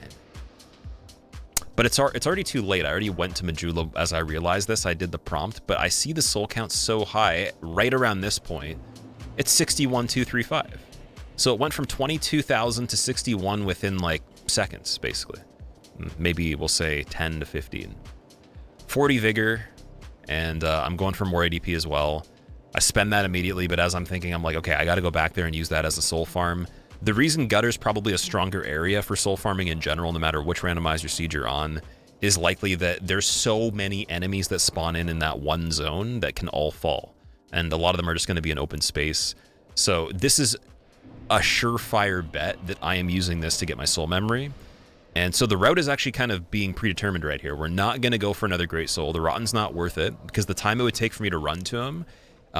And then if we ratio in, even if I had a Bonfire Ascetic and I rerun him, the soul count's not going to be accrued as quickly in the totality of me getting there, killing him, and then killing him again. And that reality versus just sitting here and respawning. So I immediately go back to Majula again after I've accrued another, we'll say 60k. And I'm going to go and pray at the Champion Stone and become a Champion Covenant person. By doing that, what's going to happen is the enemies will respawn forever. They will never actually die permanently. Because in the regular game, I believe it's something like 15 kills on an enemy despawns it for the rest of the game unless you go Champion's Covenant. Or you use a Bonfire Ascetic. And look, we even have an Ascetic too, so if I really wanted to be smart with this, I probably would have used the Ascetic right away, but I was just so excited about the fact we found this 20,000+ soul farm that I was like, hey, this is the answer. So wasn't even thinking straight at all. I was just going crazy. And with that 58, I put in some more endurance. This is going to help our build get set up decently for endgame, even though it's not going to matter too much. You're going to see, like, we're going to be pretty balanced, but there'll be parts I can't even describe. Like, I'm going to have to literally sit here and probably talk about them, but the deaths, they're going to be so painful. You've noticed we haven't really died that much in general so far, but just get ready. So for the next little bit, we can do another Q&A as well. I can ask you some more questions, and you guys can choose which questions you want to comment on, which ones you don't. But you know what? Let me think of maybe some very commonly asked questions when it comes to stuff that you guys may propose. I'm going to look through some stuff, actually, and see if I can find some. Because we're going to be sitting here for a couple minutes trying to get the soul count up anyways. But as of recent stuff, let's just see. Is there anything that is, as of recent, worth it?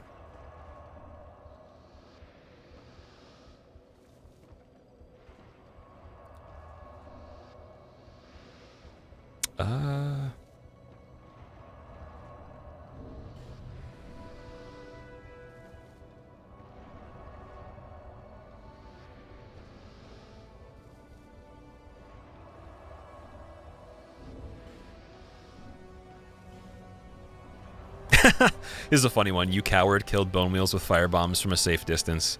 I love that. I am a coward, actually. And if you played this game without being a coward, then, I mean, you should probably tag me in your video so I can comment on yours saying you're not a coward. And then we would make it full circle. It'd be a beautiful moment. Okay, a lot of you have been saying, actually, you like the long form videos in the sense that I don't cut them down as much or at all versus editing quite a bit. Just to answer that, I actually am going to be doing both because I do enjoy both of them as well. I really do like editing. I like editing to a point where it's super fancy. I like editing it in the more recent videos like you've seen where it's just a nice balance of cuts like that makes sense for the storytelling. That's my favorite version because the whole project comes together a little bit more streamlined, and it's so fresh because I can do it all close back to back without there being such a long time spent on one thing that it's more fresh in my memory. It feels more satisfying since I am doing everything by myself. And then I do also really enjoy just leaving things like this where I commentate the whole video too. So all of it's all relevant. I appreciate you guys giving feedback for all this stuff whenever I've asked for it. But I'll be keeping a mixture of everything. There has been questions. Someone was asking recently, am I going to do a fog gate randomizer with this stuff? I was talking about that a little bit more in the beginning of this one, saying, yes, definitely, I'd love to combine fog gate randomizer with these. I have in the past, for Dark Souls 1 particularly, but I'd love to do it for this game as well. And I'm still trying to get Bloodborne randomizer to work. But yeah. Also, a lot of people asking about the music in the videos. That's probably one of the most frequent questions that are just like random that I see on everything. If you ever want the music I'm using, just go to Epidemic Sound, and you can find all of it under the funk genre, jazz, disco, and synthwave. Those are the genres I typically use. I've downloaded almost every single thing they have on that website, so no matter what it is, it should be there. If Shazam doesn't give you the song by going on the Shazam app on your phone and just playing it through a speaker to see if it can pick up on it, I'm sorry. It's just very, very hard to list what song's playing because there's no plugin that automatically does that from Epidemic unless I screen capture a playlist playing and record that separately on my computer, then put it into the video, which is crazy. So, yeah. But Epidemic Sound if you want the music, and then you can find a lot of the artists that are on there regardless. I don't use really anything else. But now that we're set up, we did our farming and everything, we got everything ready, going to the Fork in the Road bonfire where we have our split paths to choose our destiny here. And we're not going through the north path. North path's a little bit too spicy right now. We're going west. And I put Puzzling Stone Sword back on because I think I was like, hey, I could just run really quickly with it. The axe is a little heavy to run with naked. And then I was like, that's a stupid idea. I want to bonk things. And I proceeded to bonk that guy. Yeah, now we put the armor back on. This is again where I'm just kind of hesitating. I'm like, what if there's an enemy that's kind of hard? And immediately there is a horse soldier, stone horse soldier. Literally the knight from the game of chess itself, embodied in a humanoid bipedal form, ready to kill you on copious amounts of narcotics that we do not know the name or origin of. Guy in the ground sucks. He doesn't really have a hitbox ahead of time that I know of. Unless I was missing him there, I'm pretty sure you can't hit him. So, trying to swing for the hand grabby guy. He lunges very vigorously when it comes to all these engagements. Look at that, he almost kills me right there too. That would have been sad. And this is why, again, Vigor, you guys will say, hey, like put more endurance in for speed runs, stuff like that, or for randomizer runs. Why don't you do this? Why don't you do that? Vigor is pretty much king just because you'll have so many scenarios, especially in a deathless or speed sense, that you just only survive or can do the run because you had 2 points more, 3 points more, 4 points more. And yeah, like that literally was almost death right there again. We got the sorcery clutch ring, it looked like there. Was that magic clutch ring and sorcery ring? I think that was magic clutch. Flashed so quick I couldn't see it. Old Knight Great Sword and Life Gem. Starting to get closer to the 1.5 hour mark here. And just to put in perspective, guys, like when I do challenge runs on this game, I expect them to be anywhere from 2 to 2.5 hours for hitless runs, deathless runs, stuff like that. Even the one with no roll, it was closer to, I think, 3 or so. So, I mean, like, we're in a time frame that's quick still to me. To be at Drangleic Castle and be able to just run through the end game, if it allows us to. At this point, it's not bad. Now, you might notice one gigantic mistake I've made right here that's hilarious. I'm not going to point out what it is yet. I'm going to wait until we get in the doors to the actual castle, but I'm going to give you enough time to guess what is the big mistake, the biggest boo-boo I made in the run so far. And it's hilarious because it persists even beyond this area. To me, it's not super obvious yet. I think I actually realize after the doors open here, but then by the time I realize, I still don't go and fix it right away too, because I still get caught up in the speed. And I persist through and keep playing in a way that I'm not supposed to be. Now, it's a little bit of a flex, so that's a hint for you. Lois Knight goes down. His soul goes into the giant. That feels pretty good because it seems like his soul would be more worthy. I don't know. I feel like these royal soldiers' souls are weak and fickle, and they wouldn't power the necessary energy requirements of the golem anyways. Vendrick would have been disappointed. He would never have considered them loyal enough to be a part of the army. We got Ring of Restoration as a random drop, and I'm actually going to wager that the big mistake that I made that I was talking about and I was saying you guys should guess is actually relating to why that ring dropped. Now, you can correct me if I'm wrong in retrospect, but I think that's actually, it increased the chances of that ring dropping, just to give you a hint. So if you couldn't guess, the mistake that I have made the whole time, I'm still in the Champions Covenant. Champions Covenant makes the game harder. So I'm literally getting hit way harder, taking more damage and stuff like that, and the game's just harder right now because I went in that Covenant. There is the trade-off of, again, the enemies respawn infinitely, so you can farm, but other than that, everything else is a downside. The only other thing you really have as an upside is when you offer the Awstones in surplus, you get the, I guess it would be the Vanquisher Seal, so you could do the punching and all that, but in Randomizer, it's not even going to be a Vanquisher Seal anyways. And even the Vanquisher Seal itself still kind of sucks past a certain point in Randomizer, in my opinion. Really good for early game, though. Chancellor Wellinger sucks with his inventory there. He was disappointing me, and I spent a eon trying to get through his dialogue. So now I'm literally 600 years old, and my family is a bunch of skeletons, like this guy. Damn. Good thing we're the Chosen Undead, because if we were the Chosen Dead, we would have been dead with like 4 eds on the end. Dead edited. That was a bad one. Okay, so now we're opening these blue doors that for some reason, I'm guessing we're like, are they like rusty, or is it like copper changing color or something? Why are they blue? Reminds me of like copper color change, like greeny blue, you know? This room with a lot of enemies looks intimidating, but the stone soldiers are dormant. They're all gonna chill until you basically alert them. So it doesn't really matter too much.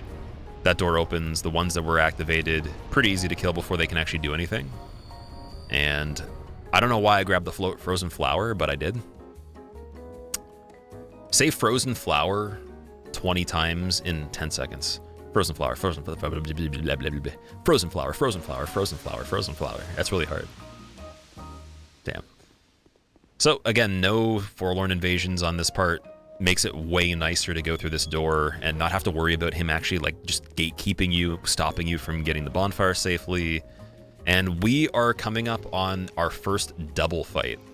So Dragon Rider gets replaced with 2 bosses. That's scary. Even with the weaker twin setting enabled. And I think I have a setting enabled where you can see like the color of the enemy that's added additionally is different. It's not like its base color. I can't confirm 100% that that's actually legit, but it seems like whenever certain enemies appear, they appear as like a dark phantom color that is akin to the Dark Lurker servants.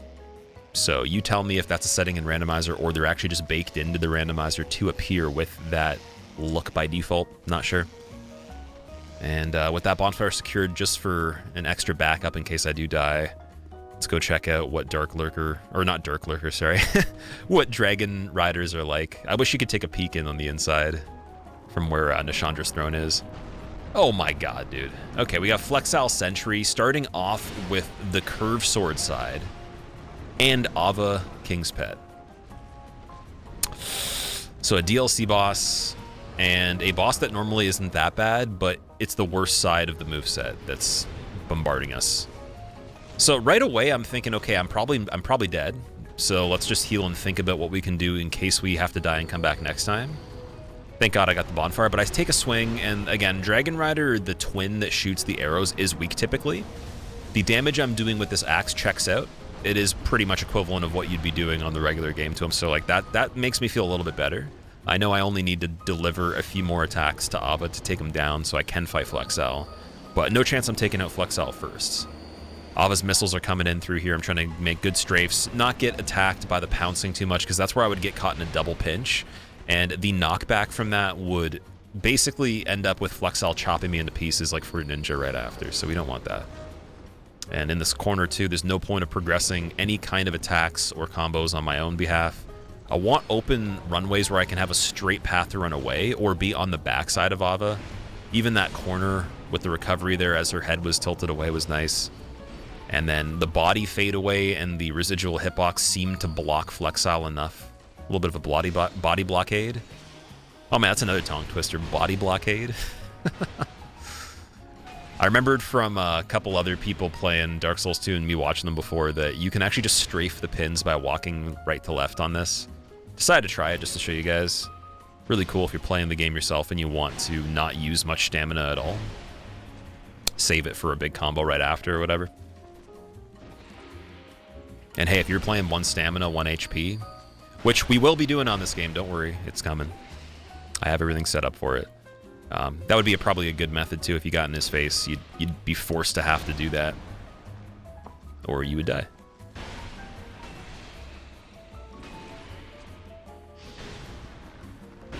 And down goes Flexile Sentry at almost exactly an hour and a half. Not bad.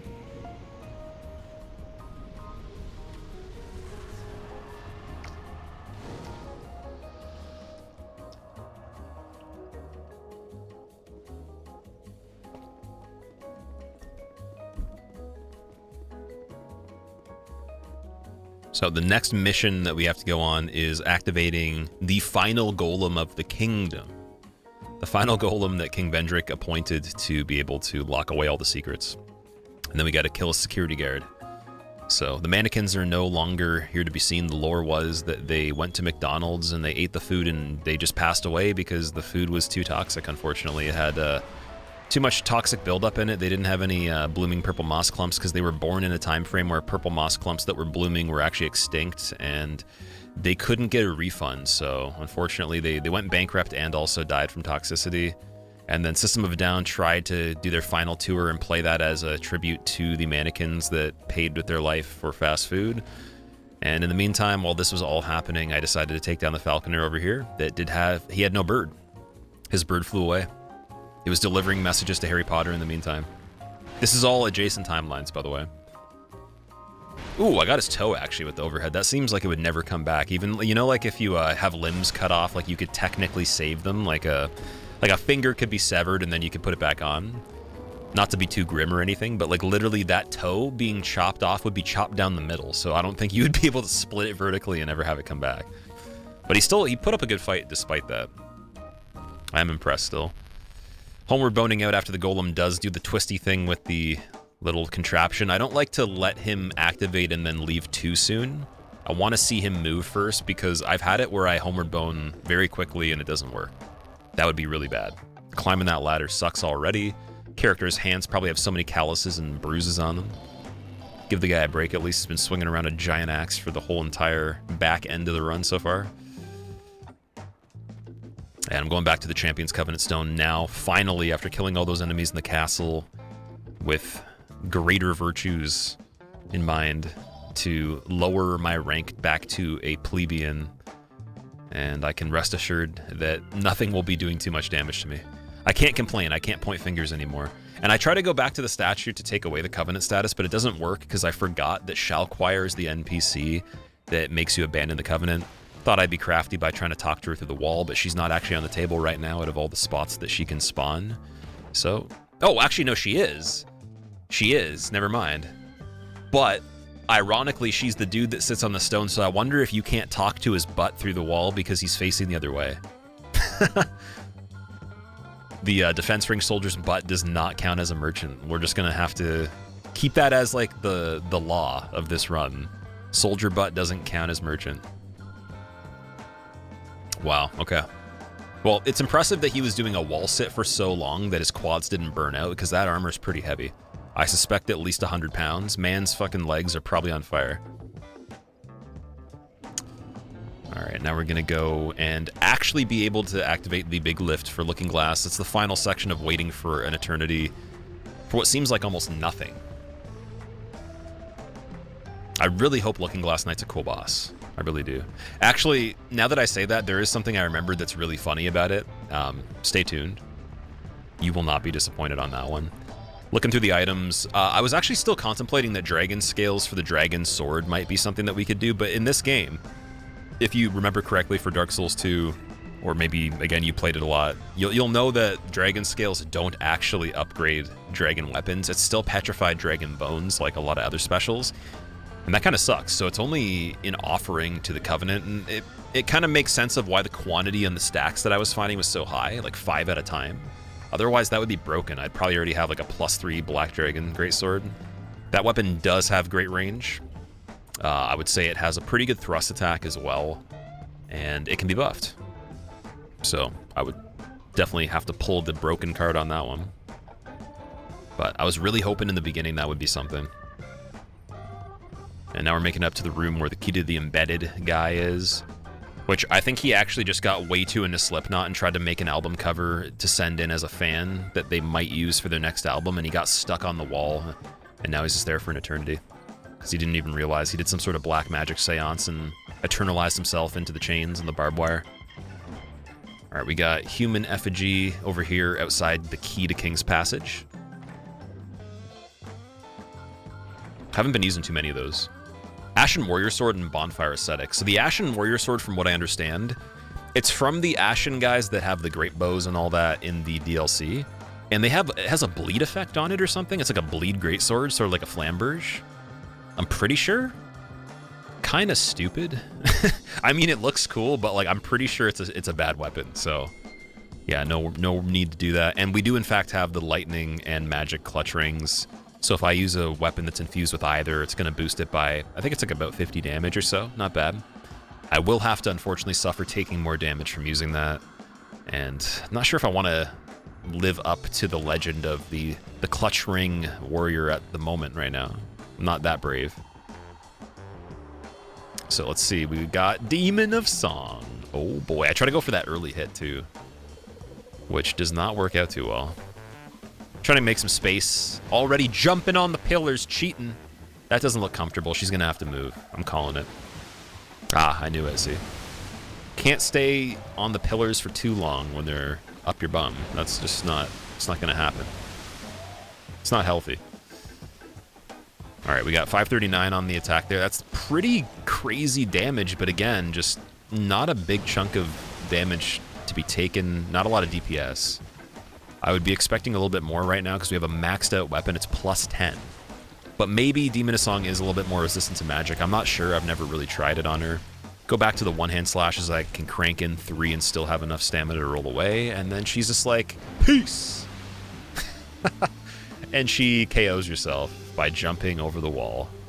Now, if we had a helicopter that was in the vicinity, it probably would have the best view for the news on that story right there. It'd be like, 6 o'clock news. Chosen undead challenger goes in the arena for Looking Glass night, but it's Demon of Song. In fact, Demon of Song jumps off the roof of the castle. We've never seen a creature fall from the heavens this far. People below in the villages were devastated when all their homes were destroyed and an evacuation attempt was made. Many survivors are still trying to survive now, with remnants and pieces of giant frog everywhere. Could not imagine. Just, it's like it's raining frogs, but then it's like that frog particularly. Your whole entire neighborhood's gone, just in one enemy. Dude, see, like, I think it would be a great idea in the future to install debug on this game, or whatever the equivalent would be, some sort of table, some sort of script where I could go into free cam by clicking in. You usually have to click in like the left stick and then the A button to do free cam. When I'm filming some cinematic shots and all that, that's what I do. And on this one, I don't know if it's the same inputs, but you have a hotkey that you can go to free cam essentially. And when things like that happen in runs, you can actually savor the moment. In this one, obviously the time would be taken. I would do it for the speedrun still. I would waste a minute just getting really cool shots of Demon of Song jumping off the roof. Because just maybe it would look a lot cooler than we think it would. I don't know if the kill box is essentially in the sky or it's much below, but I'm guessing below because your character's not expected to be on the roof, right? All right, going back to Mullen, we have the Infinite Titanite shop to go and peruse a little bit more. I was grabbing some more for the Hunter's Black Bow. It is the best bow in the game, in my opinion, at least for a regular one, and I did get the Petrified Dragon Bone as well.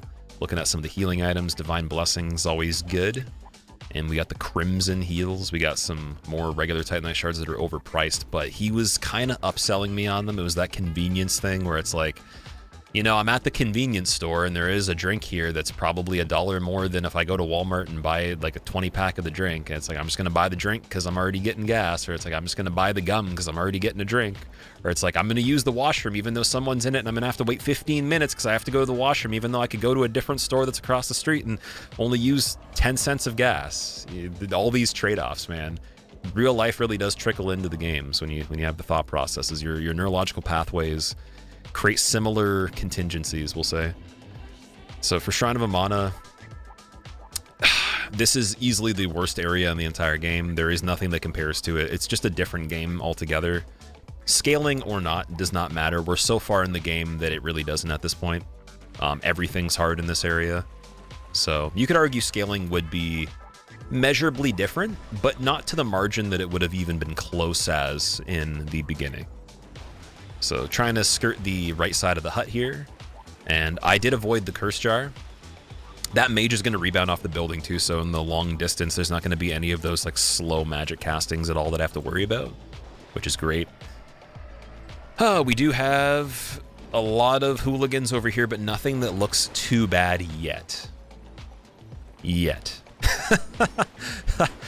Just wait for it. Just wait for it. I'm not even going to say anything.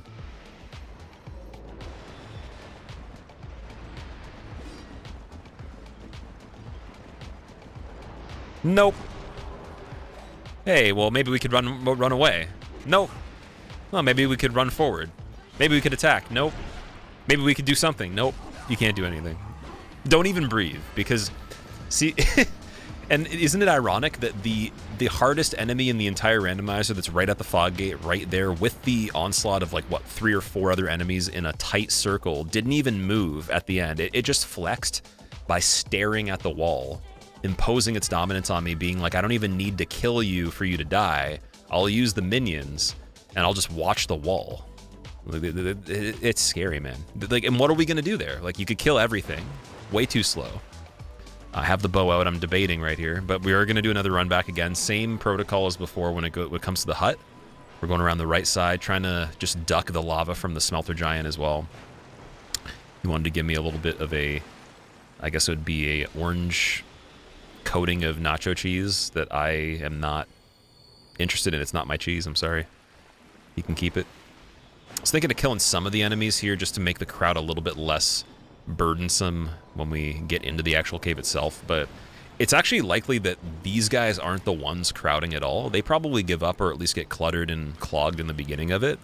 It's the ones that are actually in the cave at the beginning here that are more of a pain. And there's still something in me that believes. I know I have the iframes to dodge the horse, or as we can call it, the reindeer. I know I don't want my soul back, but I still grab it anyways. I don't know why I did that. And then I get lucky. There's such a crowd that they basically bop off each other and they can't move. So I do confirm the fog gate, which that could have taken 5 to 10 times, who knows. So I'm starting to feel good about this. At an hour 40, I'm like, okay, Amana first bonfire confirmed. There's not a crazy amount of content left in the game. What do we have? We have Demon of Song, Velstadt, we have Aldiaz, and then Giant Lord in the end, right? So, but as soon as I leave the bonfire, there's another horse.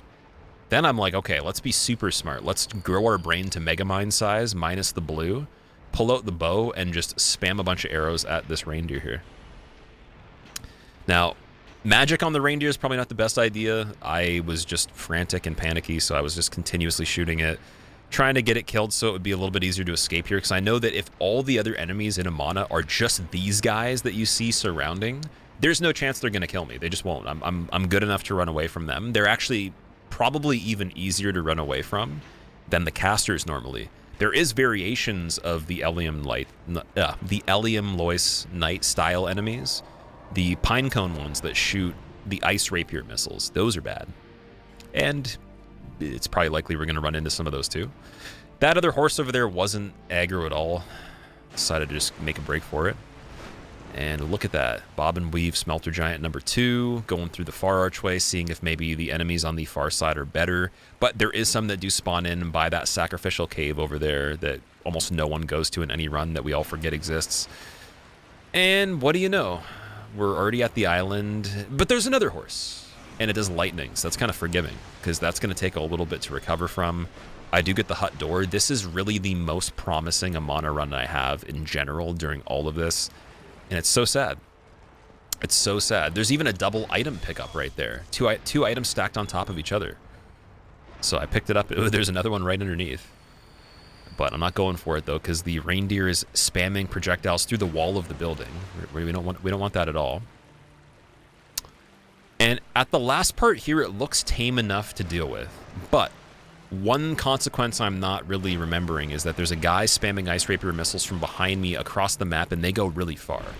Decide to try to kill the one caster here. If that second swing connected, I would have been fine. There would have been one less projectile. But it knocks her back far enough from the first one where I missed the second swing. Decide to cut my losses and go for the gate. Projectiles immediately cut me out of there. Ice Rapier guys dodged. I survived for a little bit.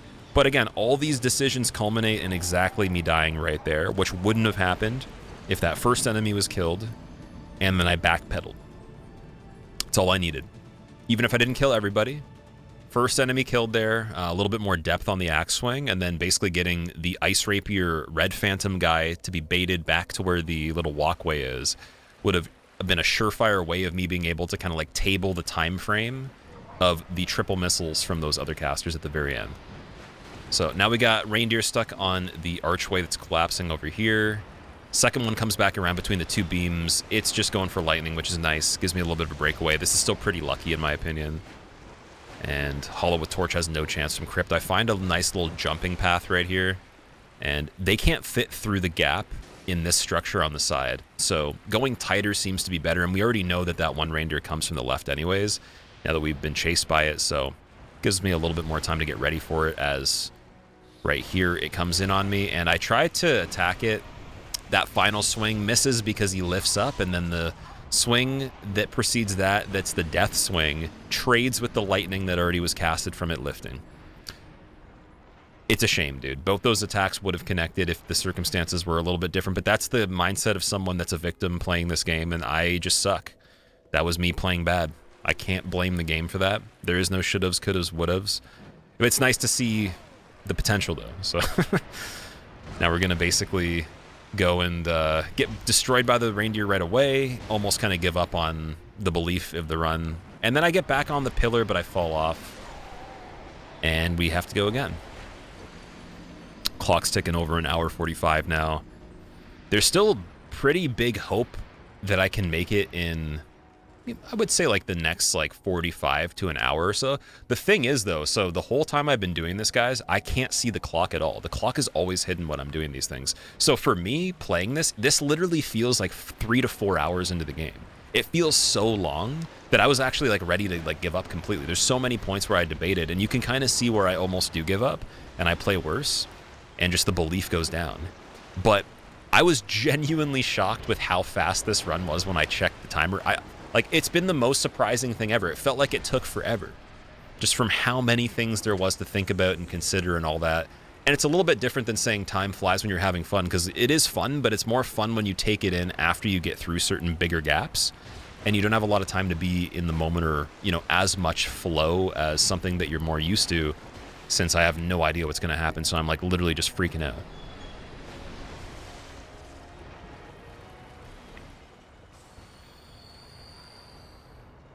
I think it's safe to say, though, that if we do another game for Rando after this, the only other one that I feel like that could be harder than this truly would be Bloodborne, because Bloodborne I've never done an enemy and item randomizer on before. I have it installed, it's given me some issues, but it probably is the only one left that actually would be harder. Elden Ring, I don't know if it could be harder than this, unless the settings are tweaked to a point where it's pretty crazy, because you have so much item variety and setup potential in that, with all the lootables on the ground. And then if we're only doing any % as well, again, I don't see a huge problem with it. I might eat those words, but we'll give it a go.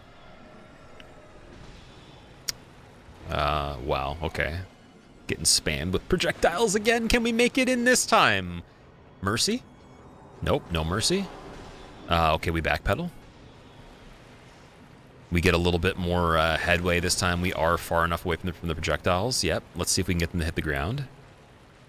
Dodge the guy with the overhead. Perfect. That one still gets me, but again, like dodging. Ooh, and then the far missile across the map, dude.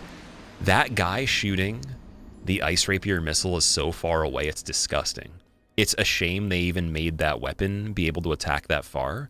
But the only reason keeping me from being like just nauseous, like nauseated on that, is the fact that I know for a fact I've killed people in PvP, even in somewhat of recent times, with that exact missile attack in high-level duels across the map, free aim, and it was so cool that I can't talk shit about the weapon.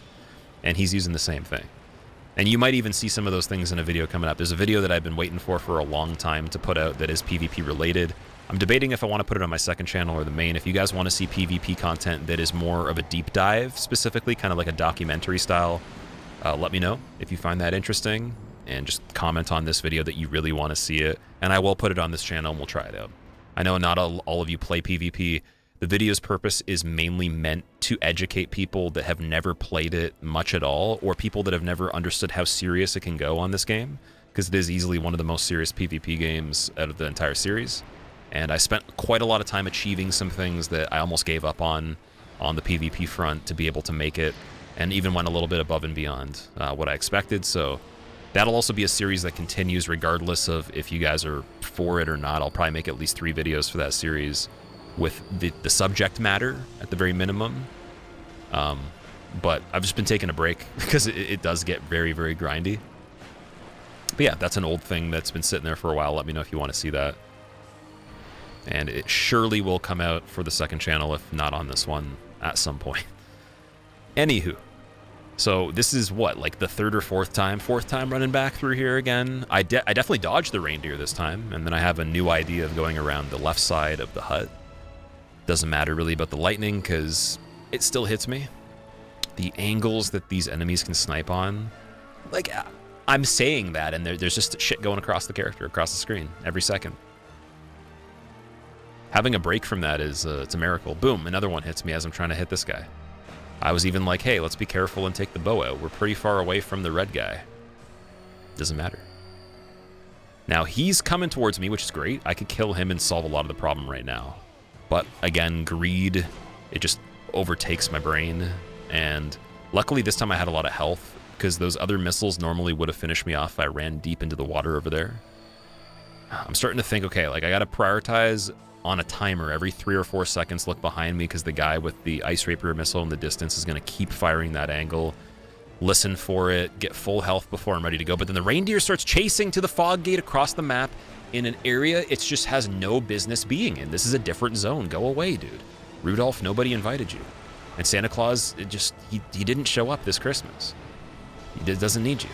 So I just keep going for the fog gate, trying. Sometimes that's what you got to do, and I do open the fog. But look what happens right here.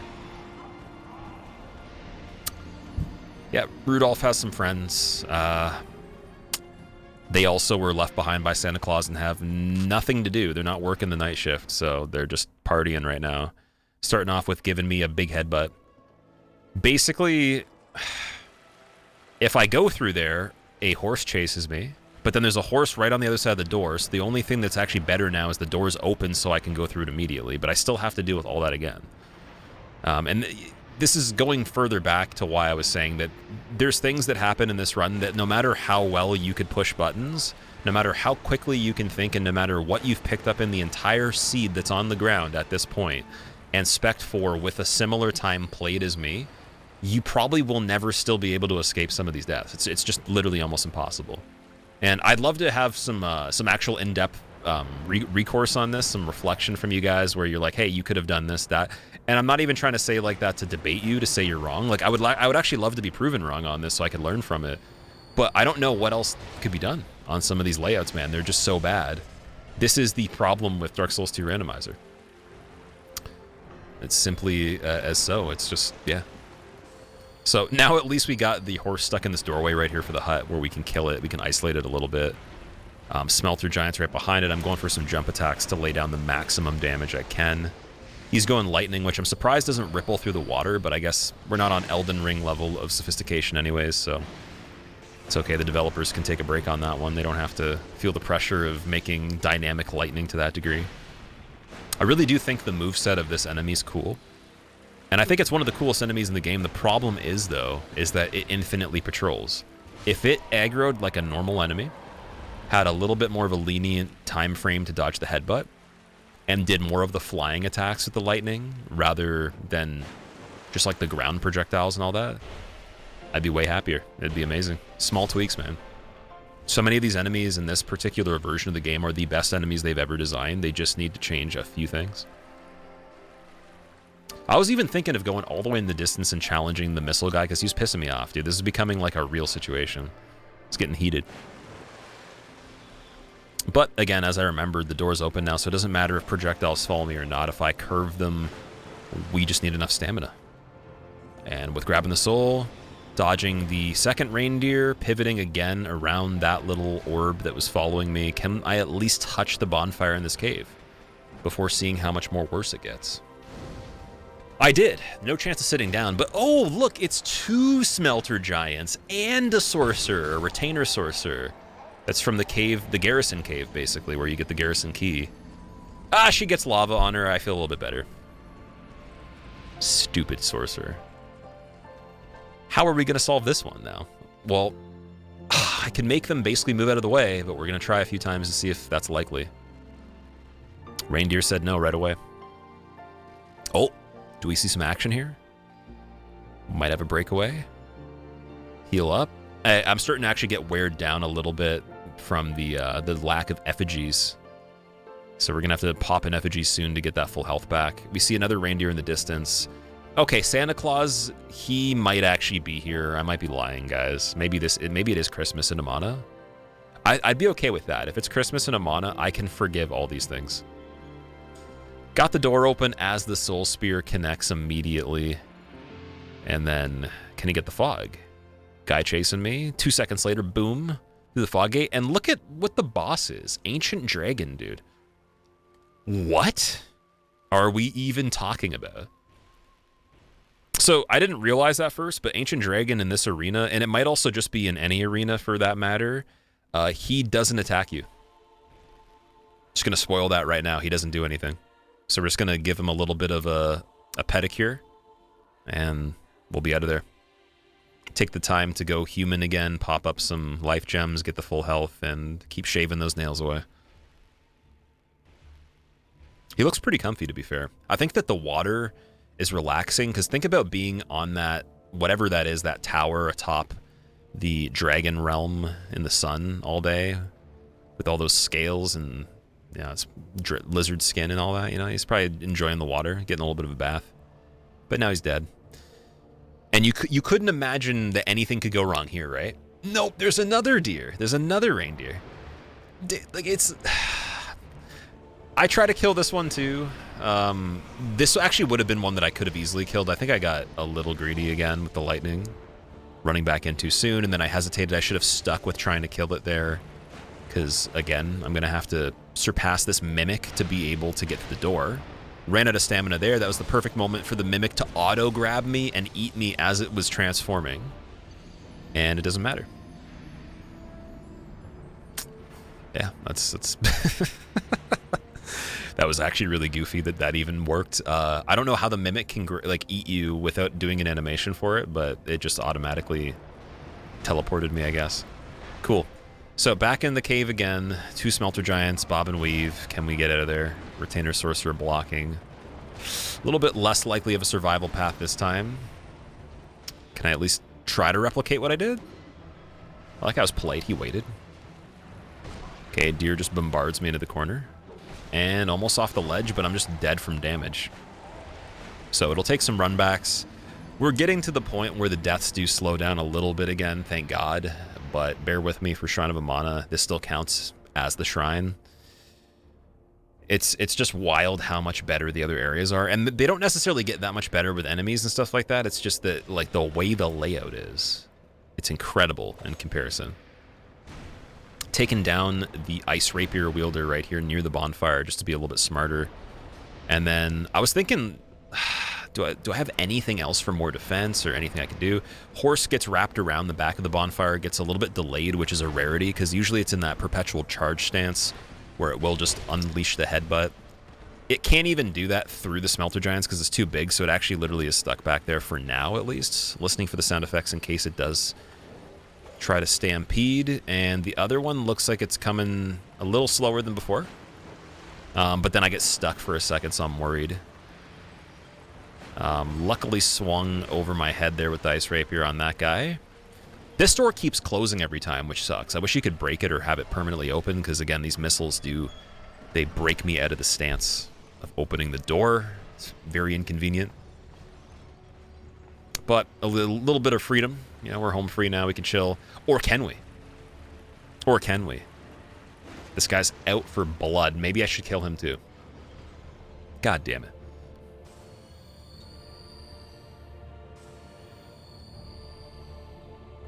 Well, it doesn't look like he went through the cave in full. Gave me an idea, though, because he chased me so far, and that cave seems like the perfect little archway for the deer to get stuck.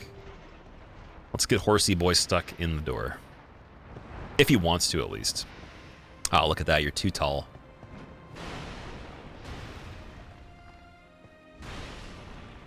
Must feel like me when I'm in homes that were built in the 40s that have low ceilings. I did live in one of those at one point, and let's just say that there's a certain amount of years of my lifespan I'll never be able to get back, and a level of permanent concussion I was living with during that time that only the goose egg in the middle of my head could really tell you about. And there was a dent, in fact, in the ceiling in the one spot I would hit my head every single time I went in the basement. Those people must have been so short that even the hobbits in the Shire would have just, like, laughed at how small that place was. Because, like, dude, I don't know. I don't know how. I couldn't fit a bed mattress. A mattress could not fit up the stairs because the ceilings were so low. That doesn't even make any sense. It purely doesn't. We were thinking, I was making jokes, too, when I was moving. As a side story here, that I was going to take a crane and blow out the wall or, like, blow out the window in the actual stairwell and then just feed it through the window, because then at least it would be level with the other part of the stairs. Because you couldn't even, like, the amount of bending and, like, breaking of the mattress to get it up there. That's a freaking flexible piece of something, dude. Wow. Anyways, sorry. That's just, like, a tall-related thing, but, like, honestly, I think that reindeer suffered a similar fate right there. He didn't really bargain for that small of a cavern, and he got it. But a lot of his bloodline still lives on, frolicking in the waters of Amana, singing the song of the demon that I had jump off the rooftop in Dragonlight Castle. So 2 hours flat now. What is Crypt like? I'm thinking the worst, because I've just experienced the worst, but nothing could be worse, right? Well, we got a Flame Sorcerer here from Harvest Valley. She would kill me from behind if I even could move around her pretty quickly if I get stuck on this next guy. Luckily, it's a Lion Mage. We just swerve him. Ivory Soldier coming in here, really, really bad, because for his timer, he has to spawn in from that little portal thing again, so good for me, bad for him. Everybody else was just kind of looking for too long. They were eyeballing too long, and they didn't cut to the chase. So we made it through the first room. Egdane's not of interest. All the enemies that, when you produce light, regularly attack you are probably going to attack you even if you don't produce light in this version of the game, so I'm not going up there. And I could just punch these little stones to get to the bonfire safely for the crypt, and when I get the shortcut later on the backside that bridges the gap between Velstad and here, at least it's a nice little checkpoint.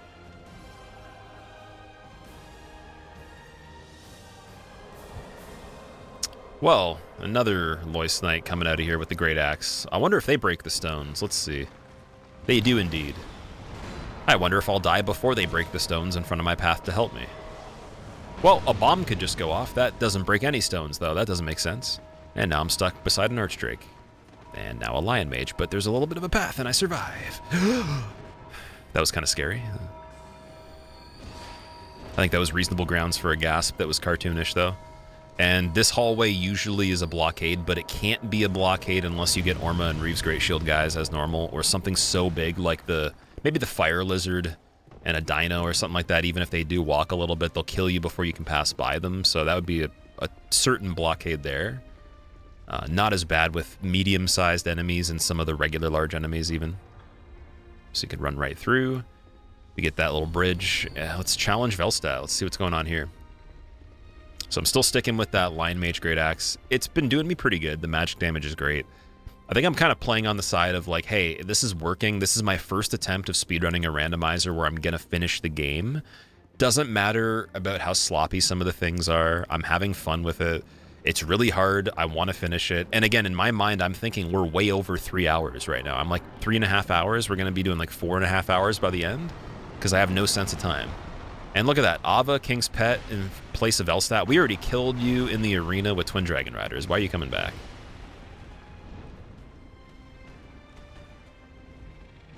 I love the red eyes, though. They look great.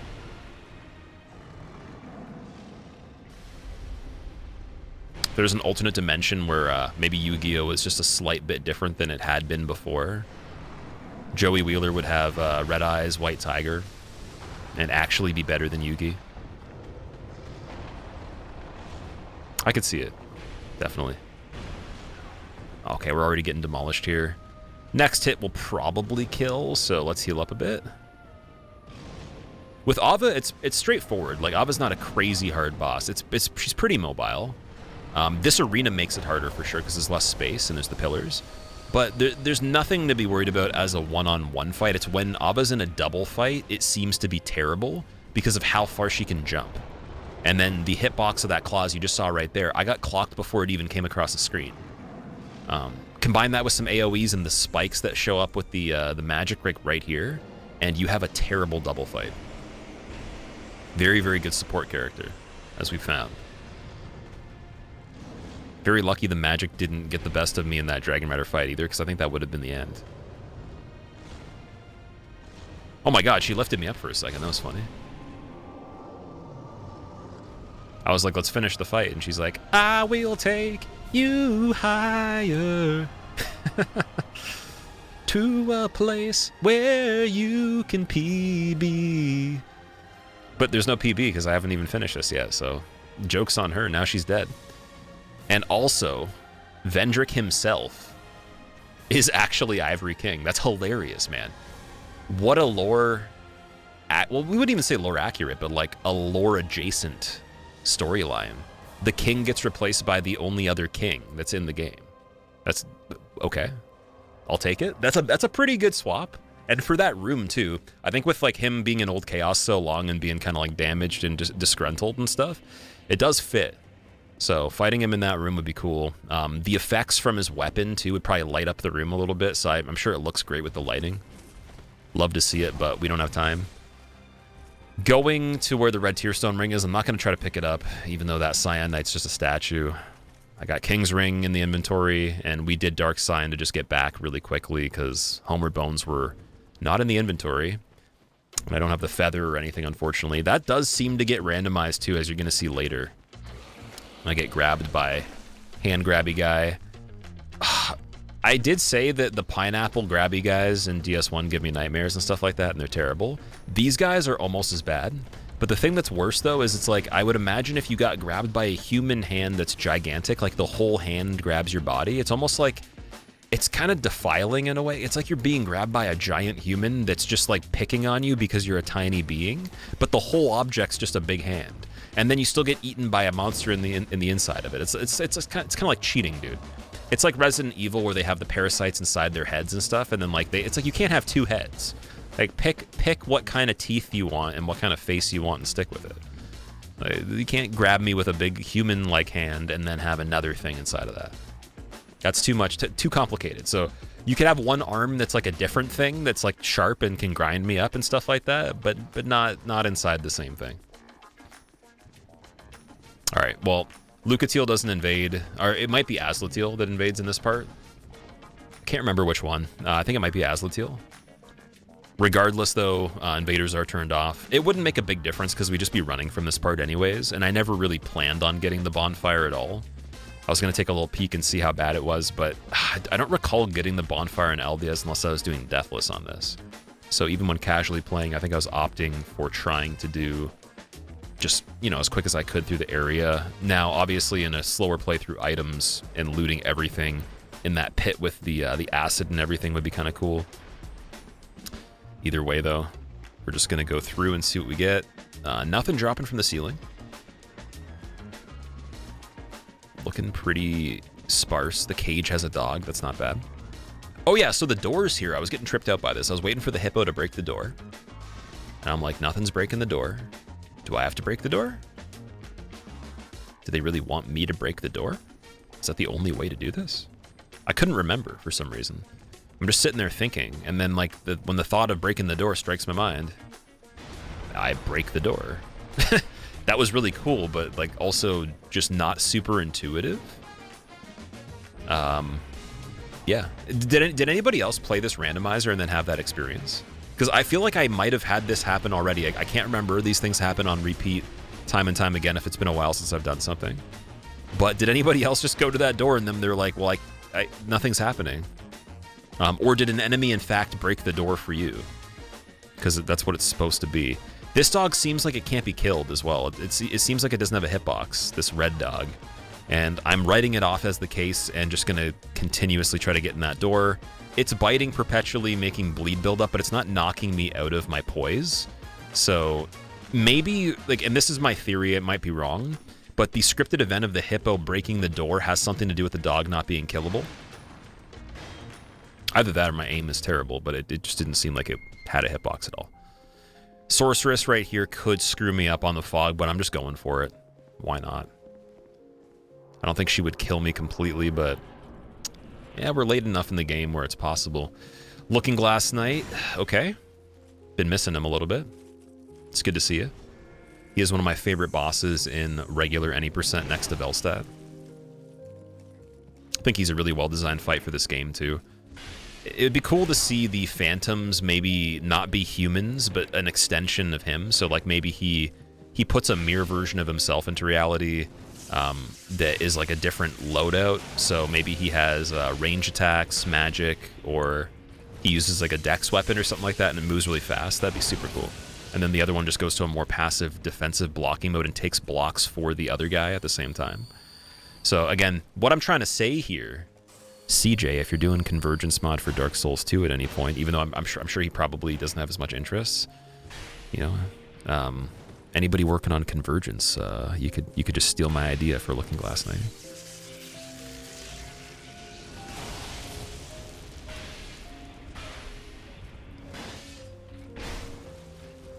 Getting trapped in the sword hilt right there. Ouch.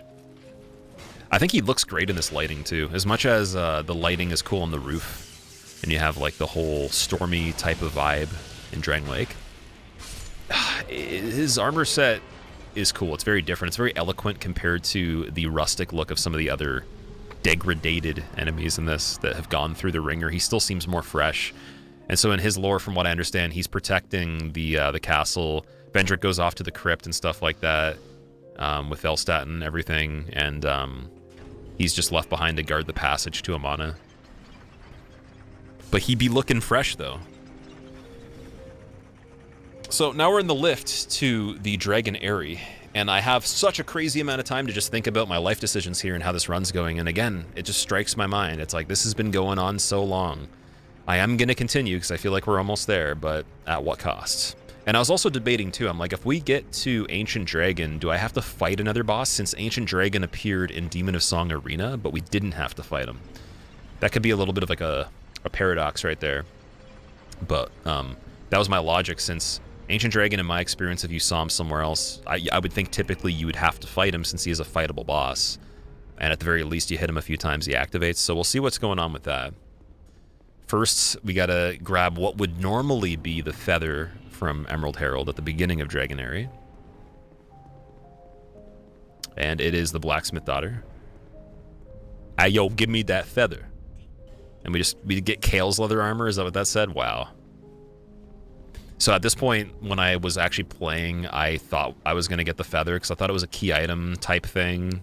But like bonfire ascetics that appear in the regular inventory and not the key tab, they are fleeting and few and far between.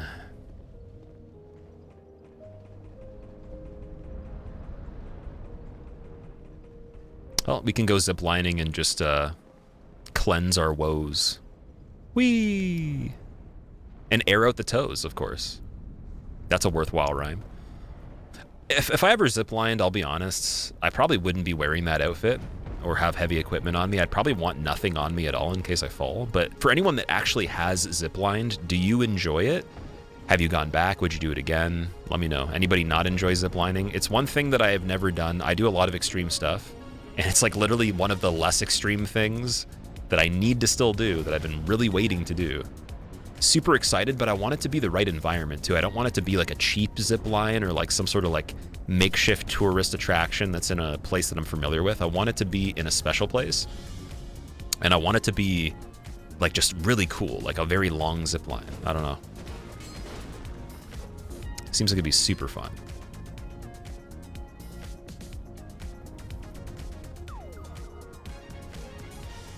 I thought that guy was popping a squat, but it actually is just the dwarf dude. It's a little mini Gimli with the anvil on the chain.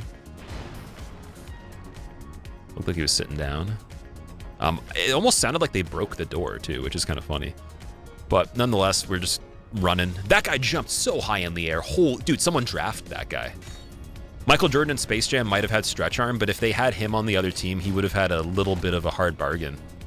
Like, that would have been hard to beat. Could have denied the final shot.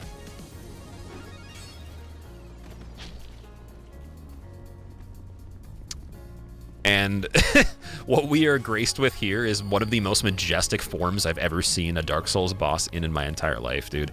Sir alone is pretty eloquent, sitting in his shiny palace, cross-legged meditating, but this guy actually is levitating.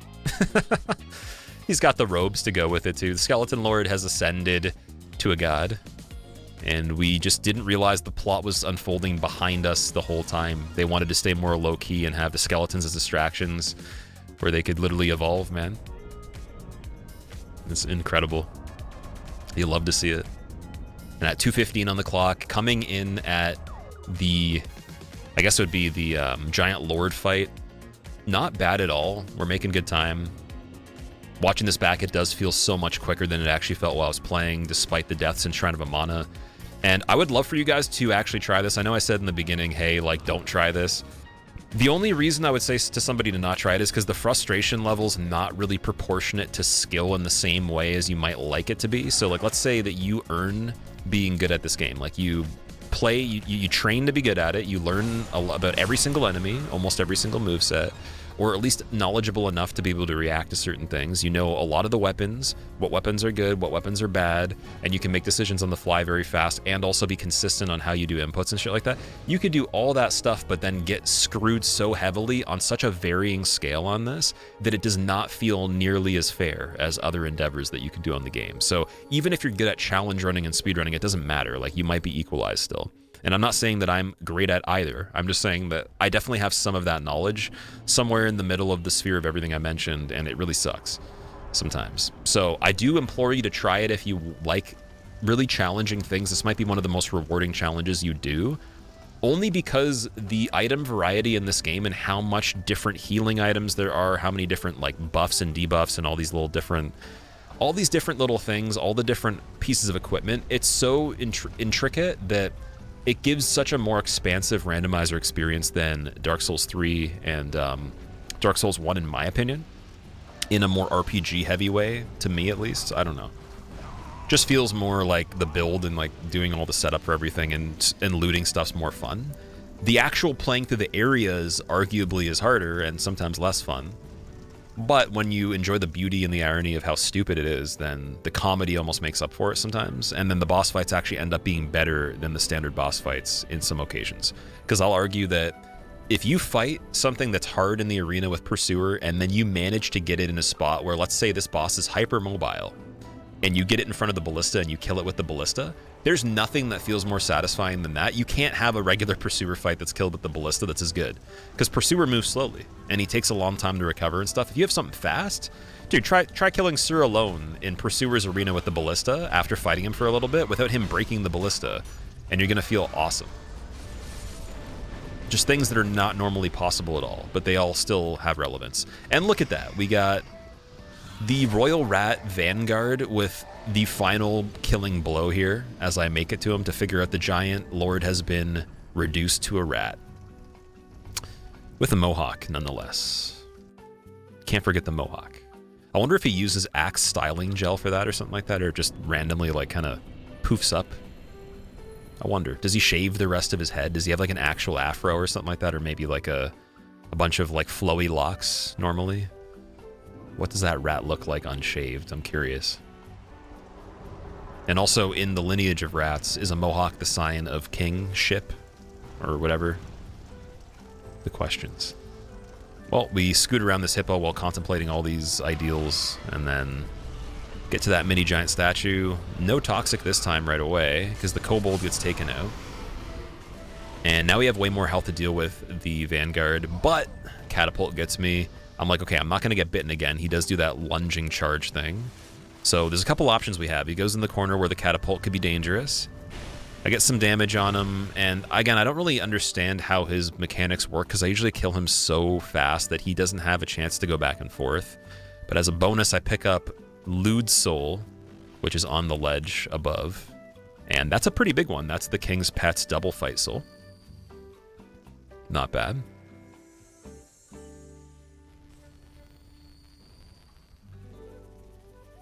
And now that we're fighting on this ledge here, I'm just going to crank him with some stagger, try to back away every time he has a chance to try to make an advance, and that's about it. Go to one-handed to be a little bit quicker, trying to circle around him, but it seems like with his character model, like he'll just hit you even if you're beside him or behind him too. Maybe not straight behind, but he does a pretty good job of correcting himself, as you can see right there. And that lunge is so fast. The startup is almost immediate. Reminds me of Royal Rat Authority, the bigger rat bro, but just a lot less detail to look at. He's trying to knock him in the fire. He doesn't take any damage from the fire on the ground at all. Big cheater.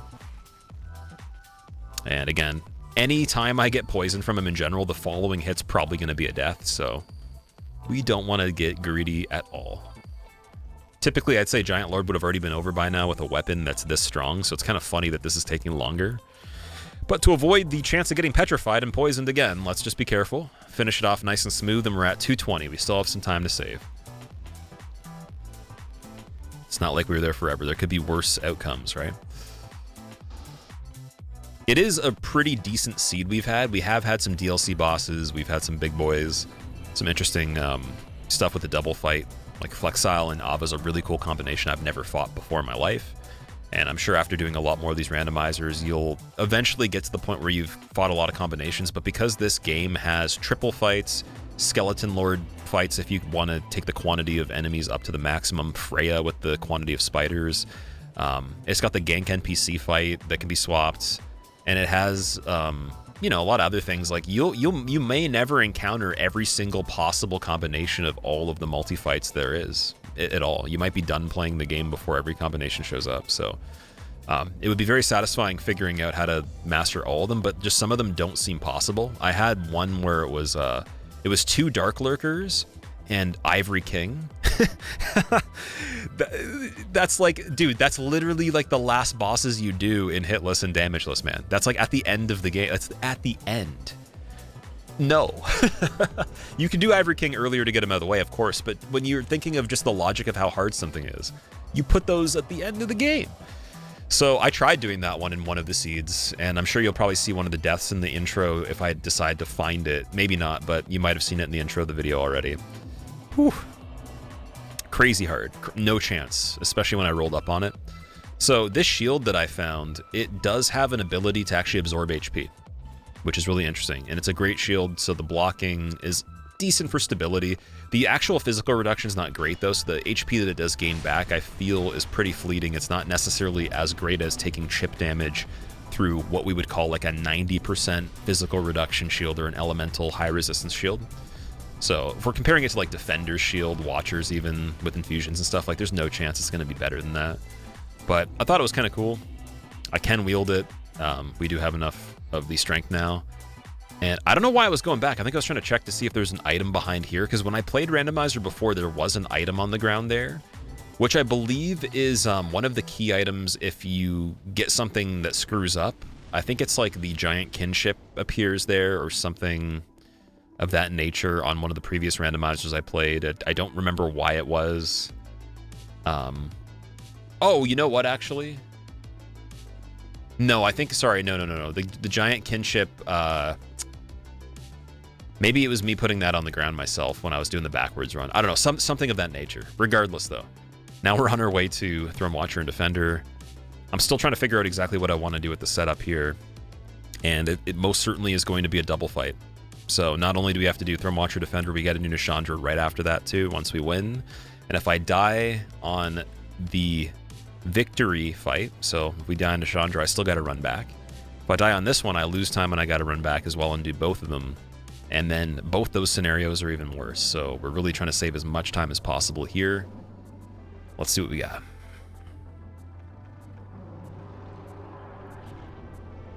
Oh boy. Oh boy, dude. Okay, so this looks like... Oh man, this is bad. Yeah. So this is King's Pets. This is either Lud or Zalin after they've absorbed the other one. So he's in like the hyper mode where he's got the effect on him already. So it's phase 2, King's Pets, and Covetous Demon. That's interesting. Now, I don't know if his healing effect's in full force where he's going to be able to actually utilize the health regen all the time, or he has to charge up to do it. But it's already active, though. Like, he already is in phase 2, you can see.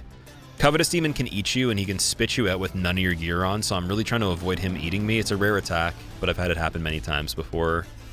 He also tries to jump on you. I immediately go to the corner where you can dunk Throne Watcher and Defender off the ledge. Really, really hard to do that, typically, but it's proving to be even harder to do it on these guys. So, yeah, no luck. Went back out of the corner immediately, gonna test damage and see what we're working with here. The scaling should be pretty equivalent, so that means that Watcher would take way more damage than Defender would. And we'll see who's who, because we actually don't even know yet. Oh, Defender looks like it is Luden Zalin, or Phase 2 King's Pets. Almost got knocked off the edge right there. Now, even though you would think logically going for Watcher's health pool would be better, it doesn't seem like the aggro from the cat's going to let up, and it seems like Covetous Demon's a lot more chill. So after a little bit, I do realize when playing around with different methods and running back on this one, that there is indeed a clear answer of trying to kill the cat first, because it's so much more aggressive. But in a perfect world where both the enemies are moving the same speed, you would want to go for Watcher's health pool first, because I don't think that they can resurrect or heal each other when they're two different enemies. They have to have the synchronicity that Defender and Watcher have by both being there to do the heal, from what I understand. There's no setting I could find that had anything to do with that either.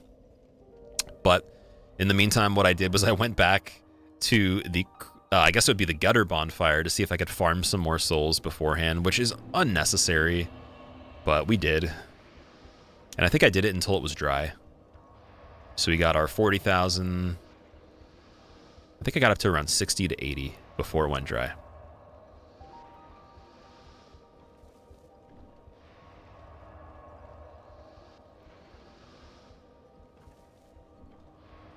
Oh, we got to 100. Okay. Where does it stop? Let's see.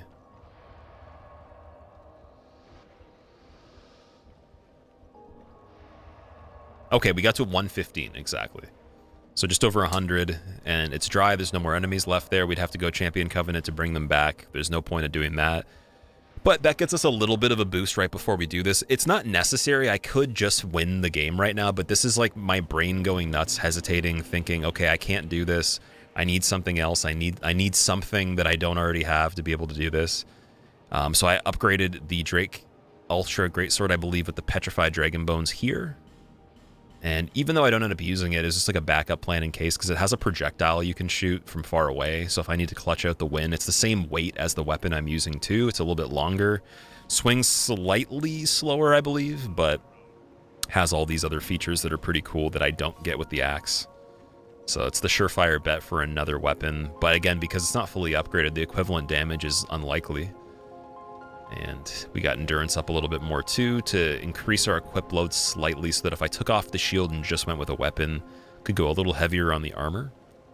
And we're going back. Now, I don't think that was super necessary, but hey, as a safeguard, if I'm going to go back anyways, we got some extra levels and trade for minutes of time. What's it really matter in the end? The next time I do this, when I do a faster PB on it, it's going to be crazy. I'm going to go so fast that I do aim to be under 2 hours the next time. We'll see how that happens. Again, it might take like a good 3 or 4 days of resets to figure it out. Like, just so you guys know, to be able to get this run. And I don't play games, like when I do this kind of stuff, I'm not playing for the whole day necessarily. I used to do that quite a bit, but it did take the better part of, I think it was 3 separate days of attempting on and off throughout the day to be able to get this one. So Yeah, and like they weren't small attempts. They went pretty long. It was a little bit annoying. You'll see some of those fails in the beginning, of course. But regardless, I believe to get a better time on a lot of these randomizers as we keep going, it is going to take quite a few subsequent attempts, for sure. So as we run the Throne of Want passageway once again with this new setup, I gotta believe in myself. This is one thing I'm gonna give you guys as a piece of advice if you're playing these games. Like, if you ever have hesitation, you're in a fight and you're still alive, try as hard as you possibly can. Never give up. It sounds really cheesy, but like, just kind of pay attention to how that changes how well you actually make decisions after that too. And be aware of the shift in the mindset actually transpiring in better decisions in the moment following. And then let that actually be a feedback loop for you instead. It might be a bit better.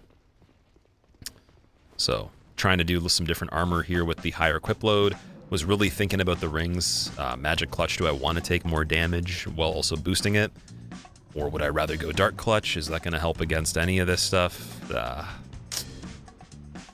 And I think I did opt for Dark Clutch just in case. Now, is the cat actually doing dark magic? I don't think so. So it'd probably still be regular Magic Clutch ring that would help me defend. Go back to the spot where you do the blocking. And I'm trying this again just to make sure that I didn't miss out on any opportunity where maybe I didn't do it right. But I think that is short-lived, to be fair. Now he's doing magic. I'm going to try to block it, and boom, get knocked off the edge immediately. Very short-lived. Very, very short-lived. Oh boy, oh boy, oh boy. Now, I believe this is the final time running back. And you can see, clearly I could have just stayed in that first attempt. Would have been fine.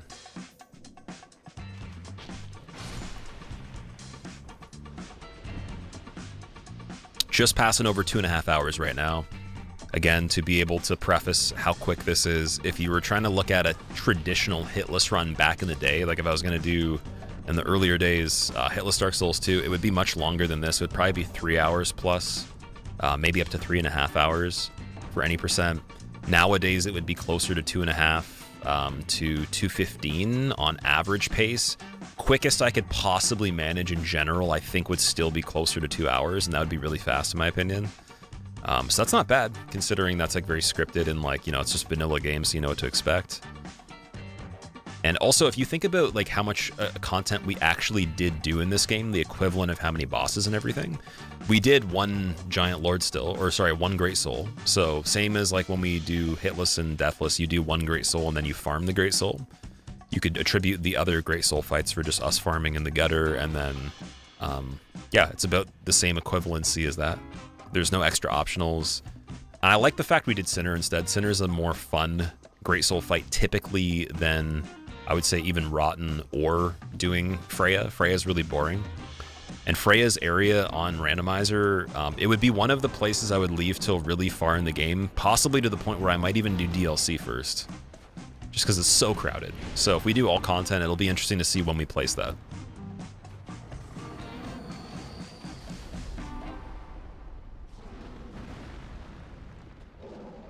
Yeah, he's doing the magic buff.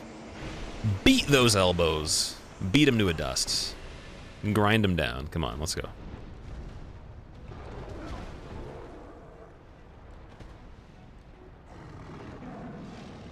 I do have to say, the character model for King's Pet Phase 2, so beautiful. Especially with the dark phantom model on it as well. I wish that was kind of how it looked normally. But this is what I was meaning earlier, and maybe you can clarify if you know the answer.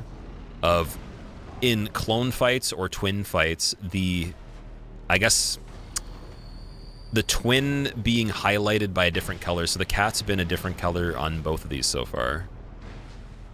For the double fight, at least. Ava, obviously, by herself, was the regular color, replacing Velstad. But for Dragon Rider and for this one, very, very dark. And not the regular Ludden Zellendark at all. Yeah, contrast with the red. Very cool. If I was a wild cat and I looked like this, I feel like no one would try to eat me. Even the people trying to hunt animals and shit like that, they would never even, they wouldn't fuck around. No chance.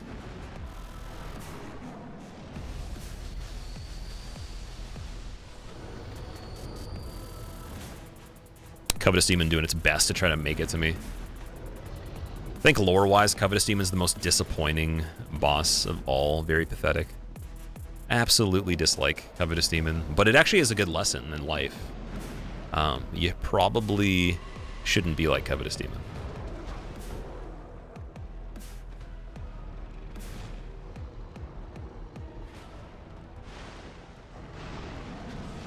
So this is pretty interesting. We got some projectile spam from Covetous, which you don't see as often. You're usually already done the fight with Covetous very, very quickly. So it's nice to see the coverage of like it zoning well. Lewd would be swiping at the same time, or doing the jump in the pounces and trying to make like little traps, little pinches. You don't get that as often on the double cat fight, primarily because like when their moveset's exactly the same and they're scripted to kind of be more like I guess docile while one's attacking and they jump back and forth. And they also do the runaway for the magic.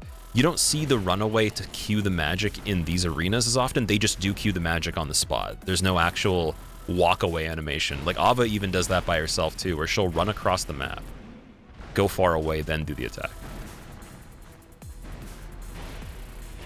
It's kind of like Scorpioness Nazca doesn't do the tail plunge at all, really. I haven't seen her do it one time on Randomizer, at least in this one. But she still burrows, of course, and it makes it a completely different fight that's way more balanced towards difficulty. But hey, you know what? I persevered there. We got it. I did believe. Thank God. And all of a sudden, it kind of just like bugs out, and then Looking Glass Knight pops up. I kid you not, that's what it looks like when Nishandra spawns in. It just skips the cutscene altogether and puts the enemy there.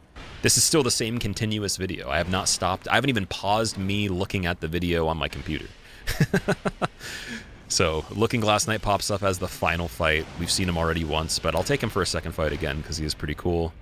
I was hoping for something really spicy, like Sir Alone would be cool. I really like fighting him. Fume Knight would have been amazing for the finish. And of course, we're missing out on Ivory King, but we did find him as King Vendrick, so seeing a double of Ivory King would be always welcome too. Those are fights where I feel like there's still room for me to get better at some of them. I'd say Sir Alone I'm pretty good at, but Fume Knight and Ivory King I could definitely get better at. So it's always a nice opportunity to have to forcibly fight them with the randomizer setup. Different ADP than I'd normally be using, much less, and a heavier weapon, heavier armor. Makes the decision making a little bit more panicky and high pressure. Trying to get that kneecap, take him down. I'm gonna Iron Golem you. Oh, right in the ankle. He's not playing tennis tomorrow.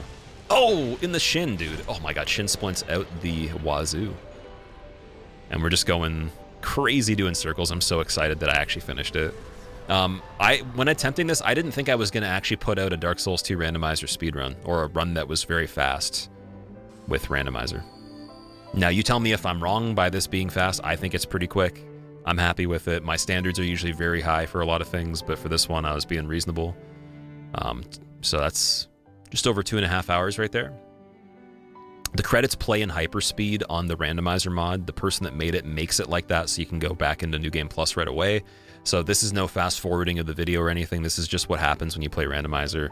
Luckily, and I did pause the timer before that, so we'll see what the in-game time actually says, since that's what we're basing the actual run off of. And as we quit out here, after the hyperspeed amazing credits that should be like that pretty much every time you play, because I hate waiting through them, 2:30, 3:35. Not bad. Finished out level 132. I would say that that's an amazing run, guys. For the first one, great. Definitely going to try to beat 2 hours for the next one, or get as close to that as I can. But even 159 would be beautiful.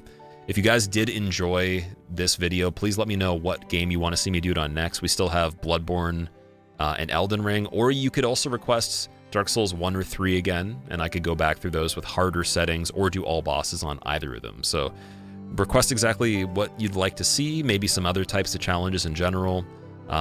And yeah, if you did enjoy this, make sure that you're subscribed and notified for future videos so you don't miss out on them, get notified and everything. And I'll see you guys next time. Have a great day.